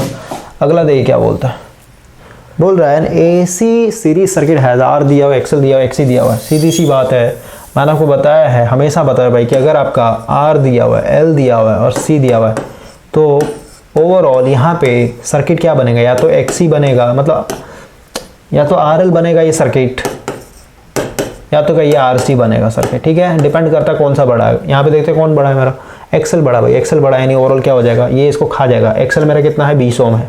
ठीक है, ये कितना है 12 ओम है। ठीक है, तो सीधी सी बात है, एक्सएल मेरा बड़ा है तो ये एक्सी को खा जाएगा, यानी दोनों एक दूसरे का अपोजिट जाता है ना। यानी ओवरऑल सर्किट क्या होगा, इस तरीके से बनेगा, आर होगा और एल होगा। एल कितना होगा ओवरऑल, क्योंकि 12 यानी 8 हो जाएगा। ठीक है, और रेजिस्टेंस कितना दिया हुआ था, रेजिस्टेंस मेरा 6 ओम दिया हुआ था ऑलरेडी। ठीक है, क्लियर हो गया, क्लियर हो गया। तो बोलता है the circuit power factor, circuit power factor पूछ रहा भाई। ठीक है, तो ओवरऑल या फिर ऐसे भी निकाल देगा, अगर नहीं समझ में आ रहा ना, ऐसे ही निकाल देता हूँ आपके लिए। ठीक है, देखिए इंपेडेंस इसी सर्किट को लीजिए, कोई दिक्कत नहीं। इंपेडेंस क्या होता है भाई बताइए, 6 का स्क्वायर आर का स्क्वायर प्लस यहाँ पे हो जाए एक्सएल माइनस एक्सी, क्योंकि जो बड़ा होता है उसमें घटाते हैं, है ना। तो क्या हो जाए बताइए, 6 का स्क्वायर प्लस एक्सएल मेरा कितना है 20 का स्क्वायर माइनस, सॉरी 20 माइनस 12 का होल स्क्वायर, है ना, इसका रूट। तो ओवरऑल वही आ जाएगा 6 का स्क्वायर प्लस 8 का स्क्वायर, समझ गए, कितना हो जाएगा 36 प्लस 64 रूट यानी 100 यानी 10 के बराबर। ठीक है, जेड आ गया मेरा 10, कोई दिक्कत नहीं। क्या पूछा आपका, यहाँ पे पावर फैक्टर पूछा ना, तो हम लोग यहाँ पे लगा लेंगे cos phi equal to R by Z. तो आर मेरा दिया हुआ क्वेश्चन में कितना, आर दिया हुआ था यहाँ पे 6, जेड दिया 10 यानी 0.6 के बराबर हो जाएगा। ठीक है, और क्योंकि कैपेसिटिव है तो ये लीडिंग होगा। ठीक है, 0.6 लीडिंग, सॉरी आर एल बनाना ये तो, ठीक है, लैगिंग होगा ये। ओके भाई, ये एक्सेल है। ठीक है, नेक्स्ट देखिए क्या बोलता है क्वेश्चन, क्वेश्चन नंबर 42 देखिए, इसको पहले मिटाता हूँ। देखिए क्या बोलता है, हो रहा है भाई, voltage of 230 volt is applied across series AC circuit of XC दिया हुआ है, आर दिया हुआ है, एक्सएल दिया हुआ है। ठीक है, बोलता है the phase angle between the applied voltage, ये चीज़ है। अगेन आर एल सी दिया हुआ भाई। ठीक है, सबका वैल्यू डाल देता हूँ यहाँ पे। वोल्टेज सोर्स दिया हुआ है 230, देखिए क्या क्या दिया हुआ है। आर का वैल्यू कितना है 15। ठीक है, उसके बाद आर मान लेते हैं, एक्सएल मान लेते हैं, एक्सी मान लेते हैं। ठीक है, एक्सी का वैल्यू दिया 25 और एक्सएल का वैल्यू दिया भाई आपका 10। ठीक है, तो इस बार क्या होगा, क्योंकि एक्सी बड़ा है तो ओवरऑल क्या हो जाएगा, आरसी सर्किट बनेगा। ये आरसी सर्किट मतलब करंट मेरा लीड करेगा, यानी पावर फैक्टर मेरा क्या होगा, तो ये लीडिंग होगा। इतना क्लियर हो गया। तो ओवरऑल यहाँ पे क्या बोलता है, द फेज एंगल बिटवीन, यानी फाई पूछा है भाई। ठीक ना भाई, तो फाई यानी वही निकाल लेते हैं, कॉस फाई इक्वल टू हम लोग को पता है आर बाई जेड होता है, ठीक है। तो आर मेरा कितना है 15, जेड क्या हो जाएगा बताइए, जेड हो जाएगा मेरा आर का स्क्वायर यानी 15 का स्क्वायर प्लस 25 में से 10 जाएगा तो कितना हो जाएगा आपका 15, है ना। 25 में 10 15 ही बचेगा ना, यानी 15 का स्क्वायर हो जाएगा। क्लियर हुआ, तो निकाल लेता वैल्यू, ये हो जाएगा 15 डिवाइडेड बाय रूट ओवर 15 का स्क्वायर प्लस 15 का स्क्वायर, ये आ जाएगा भाई आपका 0.707, ये आ गया कॉस फाई। नहीं हम लोग से फाई का वैल्यू पूछे तो फाई इक्वल टू क्या हो जाएगा कॉस इनवर्स 0.707, ठीक है, कॉस इनवर्स 0.707, ये आ जाएगा 45 भाई, ठीक है 45 डिग्री। क्लियर हो गया, इस तरीके से आपको दिमाग लगाना है इसमें। नेक्स्ट क्वेश्चन देखिए क्या बोलता है, क्वेश्चन नंबर 43 बोल रहे हैं, यहाँ पे फिगर दिया हुआ है, ठीक है। अब क्या बोलता है, द सप्लाई वोल्टेज, ये बोलता है नेट वोल्टेज बताना भाई आपको, ठीक है। तो नेट वोल्टेज हम लोग को पता होगा हमेशा क्या होगा, फेजर सम होगा, किसका किसका, इसका इसका और इसका। लेकिन यहाँ पे ध्यान समझिए, आपको मैंने ऑलरेडी बताया था RLC सीरीज सर्किट है, तो RLC सीरीज सर्किट में अगर मैं फेजर डायग्राम बनाऊँ, करंट को अगर मैं रेफरेंस ले लूँ भाई, ये मेरा हो गया I एंगल 0, हो गया। तो हम लोग को पता है जो L के पास जो भी वोल्टेज ड्रॉप होगा VL, ये कहाँ होगा, इस करंट से 90 डिग्री लीड करता है, ठीक है। फिर ये इस वोल्टेज से ये करंट 90 डिग्री लैग कर रहा है, ठीक है। क्लियर हुआ। और यहाँ पे जो VC होगा, ये VC क्या होगा, इस करंट से, मतलब VC क्या होता है, मतलब यहाँ से जो भी करंट जाएगा भाई I एंगल 0, ये क्या होगा, इस वोल्टेज से 90 डिग्री लीड करेगा, यानी या फिर ये दूसरे लैंग्वेज में VC जी को जो होगा इस करंट से 90 डिग्री लैग करेगा। क्लियर हुआ, ये हो गया मेरा VC, इसका मैग्नीट्यूड कितना है, ये भी 200 वोल्ट है, ये भी आपका 200 वोल्ट है, और देख रहे हैं एक दूसरे के अपोजिट है, क्योंकि इन दोनों के बीच में एंगल क्या है 180 है। 180 वेक्टर में क्या होता है, एक दूसरे का अपोजिट होता है, ठीक है। ओके, तो ये क्या हो जाएगा, एक दूसरे को खत्म कर देगा, अपने आप में खत्म हो जाएगा, यानी ओवरऑल क्या बचेगा, प्योर रेजिस्टिव बचेगा। क्लियर हुआ, यानी ओवरऑल मेरा यही वोल्टेज बचेगा, ये दोनों तो खत्म हो गया ना, समझ गए बात को, यानी 100 वोल्ट हो जाएगा, सप्लाई वोल्टेज 100 वोल्ट के बराबर होगा, ठीक है। अगला देखिए क्या बोलता है, क्वेश्चन नंबर 44 बोलता है the voltage across LC combination, ठीक है, LC कॉम्बिनेशन। तो सीधी सी बात है, अभी जस्ट हमारे पता भाई 0 हो जाएगा ना, यहाँ पे बोल रहा है इन दोनों का कॉम्बिनेशन वोल्टेज क्या होता है, दोनों एक दूसरे का अपोजिट है, तो कट के कैंसिल, यानी 0 हो जाएगा। ओके, अगला बोलता है the reactive component of the line current in the figure, ठीक है। रिएक्टिव कंपोनेंट पूछ रहा है लाइन करंट का, यानी I sin फाई पूछा भाई आपसे, ठीक है। तो सबसे पहले करंट निकालते हैं, तो हम लोग को यहाँ पे देखा जाए, ये ओवरऑल क्या हो जाएगा, खत्म हो जाएगा, ठीक है। क्लियर हो गया, यानी करंट क्या हो जाएगा, वोल्टेज डिवाइडेड बाय, यहाँ पे जेड की जगह R लिख देंगे भाई, ठीक है, क्योंकि ये दोनों खत्म हो गया ना, एक्सल LOC खत्म हो गया। वोल्टेज मेरा कितना था 100 था, R कितना मेरा 10, यानी करंट कितना आएगा 10 एम्पियर, ठीक है। यानी 10 साइन फाई की अगर बात करें तो फाई, क्योंकि यहाँ पे Z इक्वल टू R हो जा रहा है ना, समझ गए। तो देखिए हम लोग को पता है फाई इक्वल टू होता है tan inverse imaginary part divided by real, तो इमेजिनरी पार्ट यहाँ पे 0 हो गया, 0/10 करेंगे, है ना। तो ओवरऑल क्या आ जाएगा, देखिए ये 0 ही आएगा भाई, ठीक है 0, यानी फाई का वैल्यू 0। सीधी जाते प्योर रेजिस्टिव सर्किट हो गया ना, रेजोनेंस अगर आपने पढ़ा होगा तो L और C यहाँ पे कैंसिल हो गया, तो ओवरऑल सर्किट क्या होगा, रेजिस्टिव होगा। सीधी सी बात है भाई, वोल्टेज करंट क्या होगा, हमेशा फेज में होगा, यानी फाई का वैल्यू हमेशा क्या होगा, यहाँ पे 0 होगा। ऐसे भी प्रूफ कर दिया मैंने, फॉर्मूले के हिसाब से 0 ही आएगा, यानी साइन 0 ओवरऑल क्या आ जाएगा आपका 0 के बराबर, यानी इसमें आपका जो रिएक्टिव कॉम्पोनेंट होगा लाइन करंट का, ये 0 होगा, ठीक है। सेकेंड क्वेश्चन नंबर 46 देखिए क्या बोलता है, if in an RLC series circuit the frequency is below the resonant frequency, देखिए क्या बोलता है। जब आप सीरीज सर्किट में भाई रेजोनेंट पढ़िएगा ना, तो यहाँ पे कुछ इस तरीके ग्राफ बनता है, ठीक है। देखिए हम लोग को पता है XL इक्वल टू होता है 2πfl, यानी XL जो है डायरेक्टली प्रोपोर्शनल होता है फ्रीक्वेंसी के, और XC जो होता है इनवर्सली प्रोपोर्शनल होता है फ्रीक्वेंसी के। क्लियर हुआ, XC इक्वल टू क्या था 1/2πfc। क्लियर हुआ, तो ये देख रहे हैं डायरेक्टली प्रोपोर्शनल का ग्राफ बनता है हमेशा लीनियर। क्लियर हुआ, यानी ये क्या है मेरा XL है, और ये मेरा क्या है फ्रीक्वेंसी है, समझ रहे हैं। यानी जैसे जैसे फ्रीक्वेंसी बढ़ेगा, ये फ्रीक्वेंसी का लाइन है, जैसे फ्रीक्वेंसी बढ़ेगा, मान लेते हैं 2 हर्ट्ज 3 हर्ट्ज 4 हर्ट्ज 5 हर्ट्ज 6 10 15 इस तरीके बढ़ेगा, उस तरीके से मेरा XL बढ़ते चला जाएगा।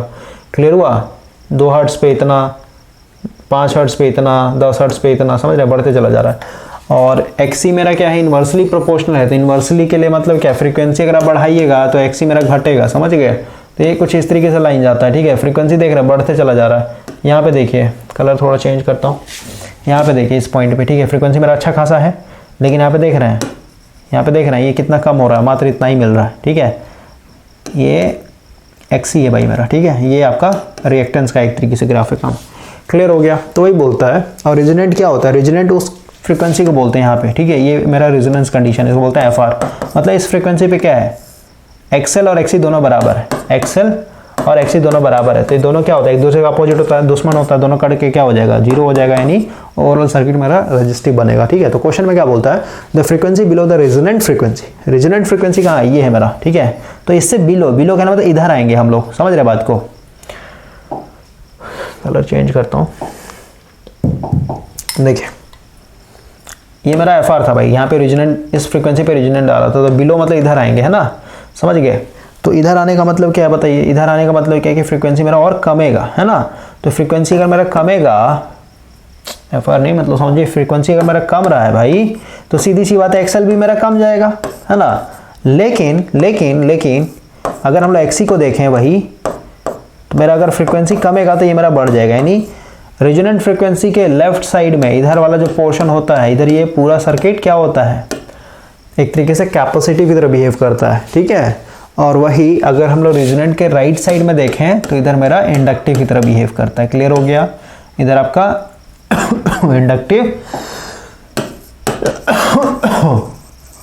इंडक्टिव क्यों, क्योंकि इधर मेरा क्या है, XL बड़ा है XC से, और इधर क्या होता है, कैपेसिटिव, यानी XC मेरा बड़ा है XL के मुकाबले। तो वही बोल रहा है इसमें ऑप्शन के हिसाब से, है ना, the frequency is below the resonant frequency. तो यहाँ पे XC जो होता है मेरा बड़ा हो जाता है XL से, क्लियर हो गया। 46 नंबर।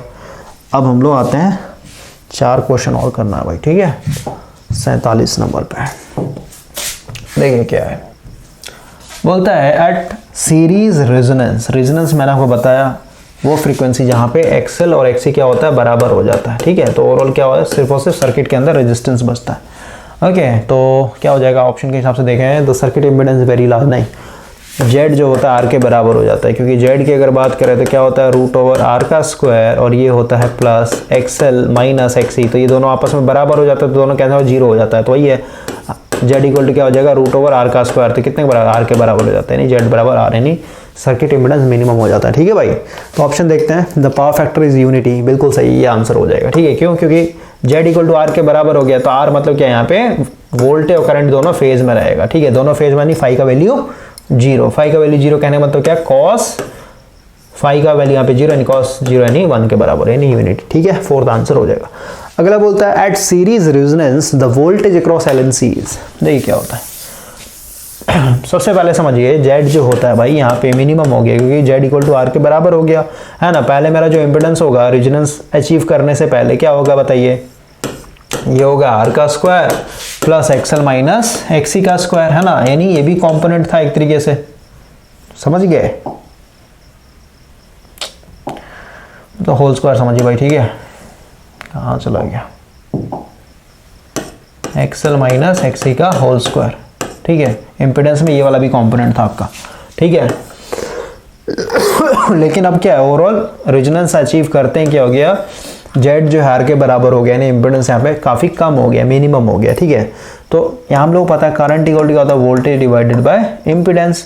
तो इम्पीडेंस मेरा R के बराबर हो गया, यानी काफ़ी मिनिमम हो गया, तो करंट मेरा क्या होता है, काफ़ी ज़्यादा बढ़ जाता है, ठीक है।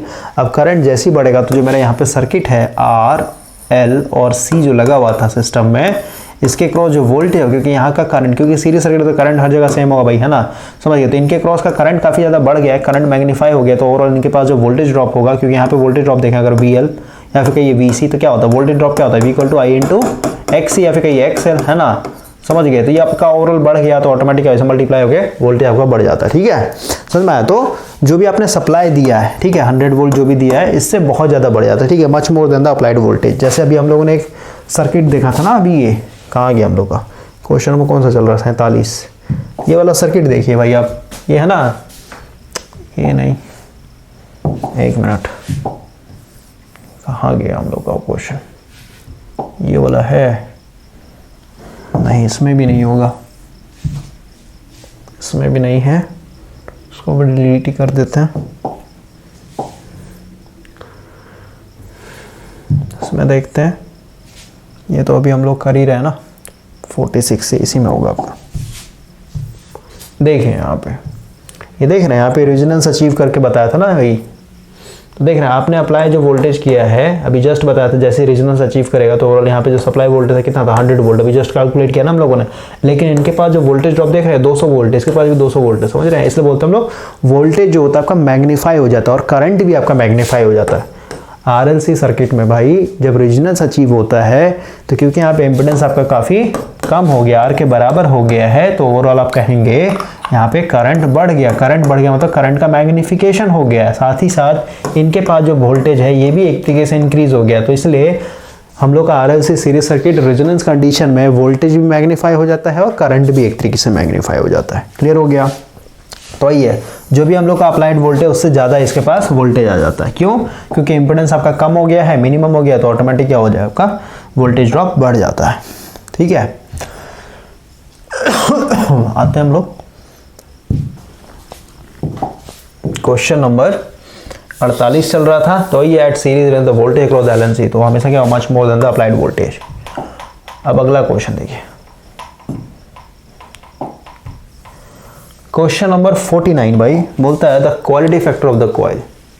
देखिए क्या होता है क्वालिटी फैक्टर, और ये सब भाई बेसिक इलेक्ट्रिकल में ऑलरेडी आपका दिया हुआ लेक्चर। ठीक है, ये सब आपका अपने आप में कॉन्सेप्ट है, तो एमसीक्यूज चल रहा है, तो अभी ये सब क्या मैं बताऊँ आपको। ठीक है, इसके लिए पूरा आपको रेजोनेंस पढ़ना पड़ेगा, आपका बैंडविड्थ, क्वालिटी फैक्टर, ये सब देखेंगे। अगर ज़रूरत पड़ा हम लोग को लेक्चर देने के लिए तो दे देंगे, कोई इशू नहीं है।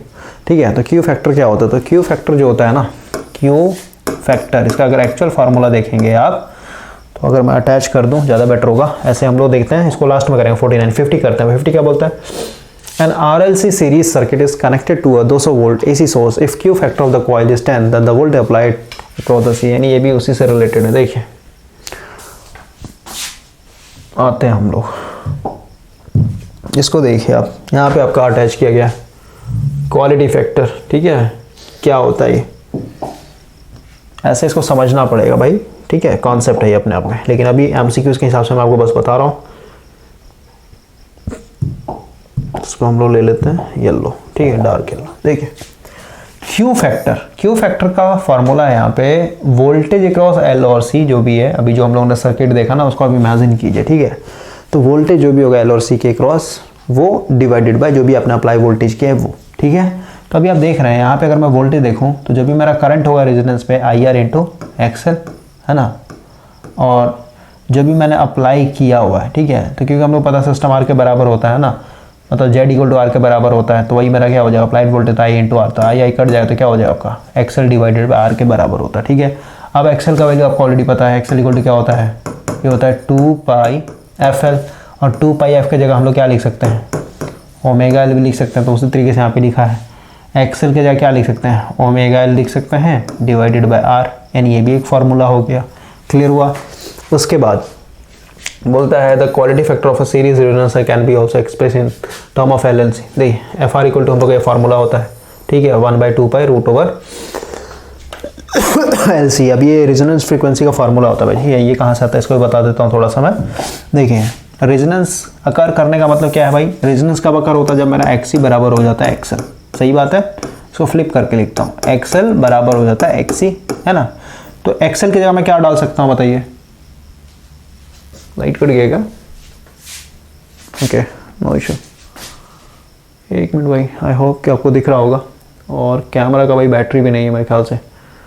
ठीक है, ऑलरेडी आपका कोई नहीं 2 घंटा प्लस हो गया लेक्चर, कोई नहीं फटाफट देखिए, कोई इशू नहीं, बंद कर दो लाइट। ठीक है, देखिए एक्स हम लोग लिख सकते हैं 2 पाई एफ एल, ये हो जाएगा आपका 1/2 पाई एफ सी। ठीक है, मान लेते जो फ्रीक्वेंसी पे अचीव हो रहा है ये दोनों बराबर, इसको मैं हमारा एफ आर मतलब रीजनल फ्रीक्वेंसी, क्योंकि दोनों को बराबर लेके चलो तो एक ऐसा फ्रीक्वेंसी हो जहाँ पे दोनों बराबर हो जाएगा। ठीक है, तो अभी अगर मैं यहाँ पे देखूँ ये 2 पाई एल नीचे भेज देता हूँ, तो एफ आर इक्वल टू क्या हो जाएगा इधर बताइए, 1/2 पाई, और यहाँ पे एफ आर इंटू सी, ऐसे इधर से ले आया 2 पाई एल, यहाँ पे ले आता हूँ मैं। ये जो एफ आर है ना उसको उधर भेज देता हूँ मैं मल्टीप्लीकेशन में, बस इसको मैं भेज रहा हूँ साइड में, तो इधर क्या हो जाएगा एफ आर स्क्वायर हो जाएगा। इधर क्या आ जाएगा बताइए 2 pi square into L C हो जाएगा, ठीक है। इसका रूट स्क्वायर उधर भेजूंगा तो क्या हो जाएगा बताइए, हाँ ये हो जाएगा F R equal to root over 1/2 pi का square root over L C, है ना। समझ गए थे क्या आ जाएगा, ये 2 पाई आ जाएगा स्क्वायर तो रूट हट जाएगा और ये हो जाएगा रूट ओवर एल सी। ये होता है मेरा रेजोनेंस फ्रीक्वेंसी का फार्मूला। कैसे आता है अभी जस्ट बता दिया मैंने आपको, तो वही इसके टर्म में लिख रहा भाई, ठीक है। क्लियर हो गया ये फार्मूला कहाँ से आता है, रेजोनेंस फ्रीक्वेंसी का फार्मूला कहाँ से आता है, क्लियर हो गया होगा आपको। ओके, ये हम लोग को पता है, अभी जस्ट बता दिया।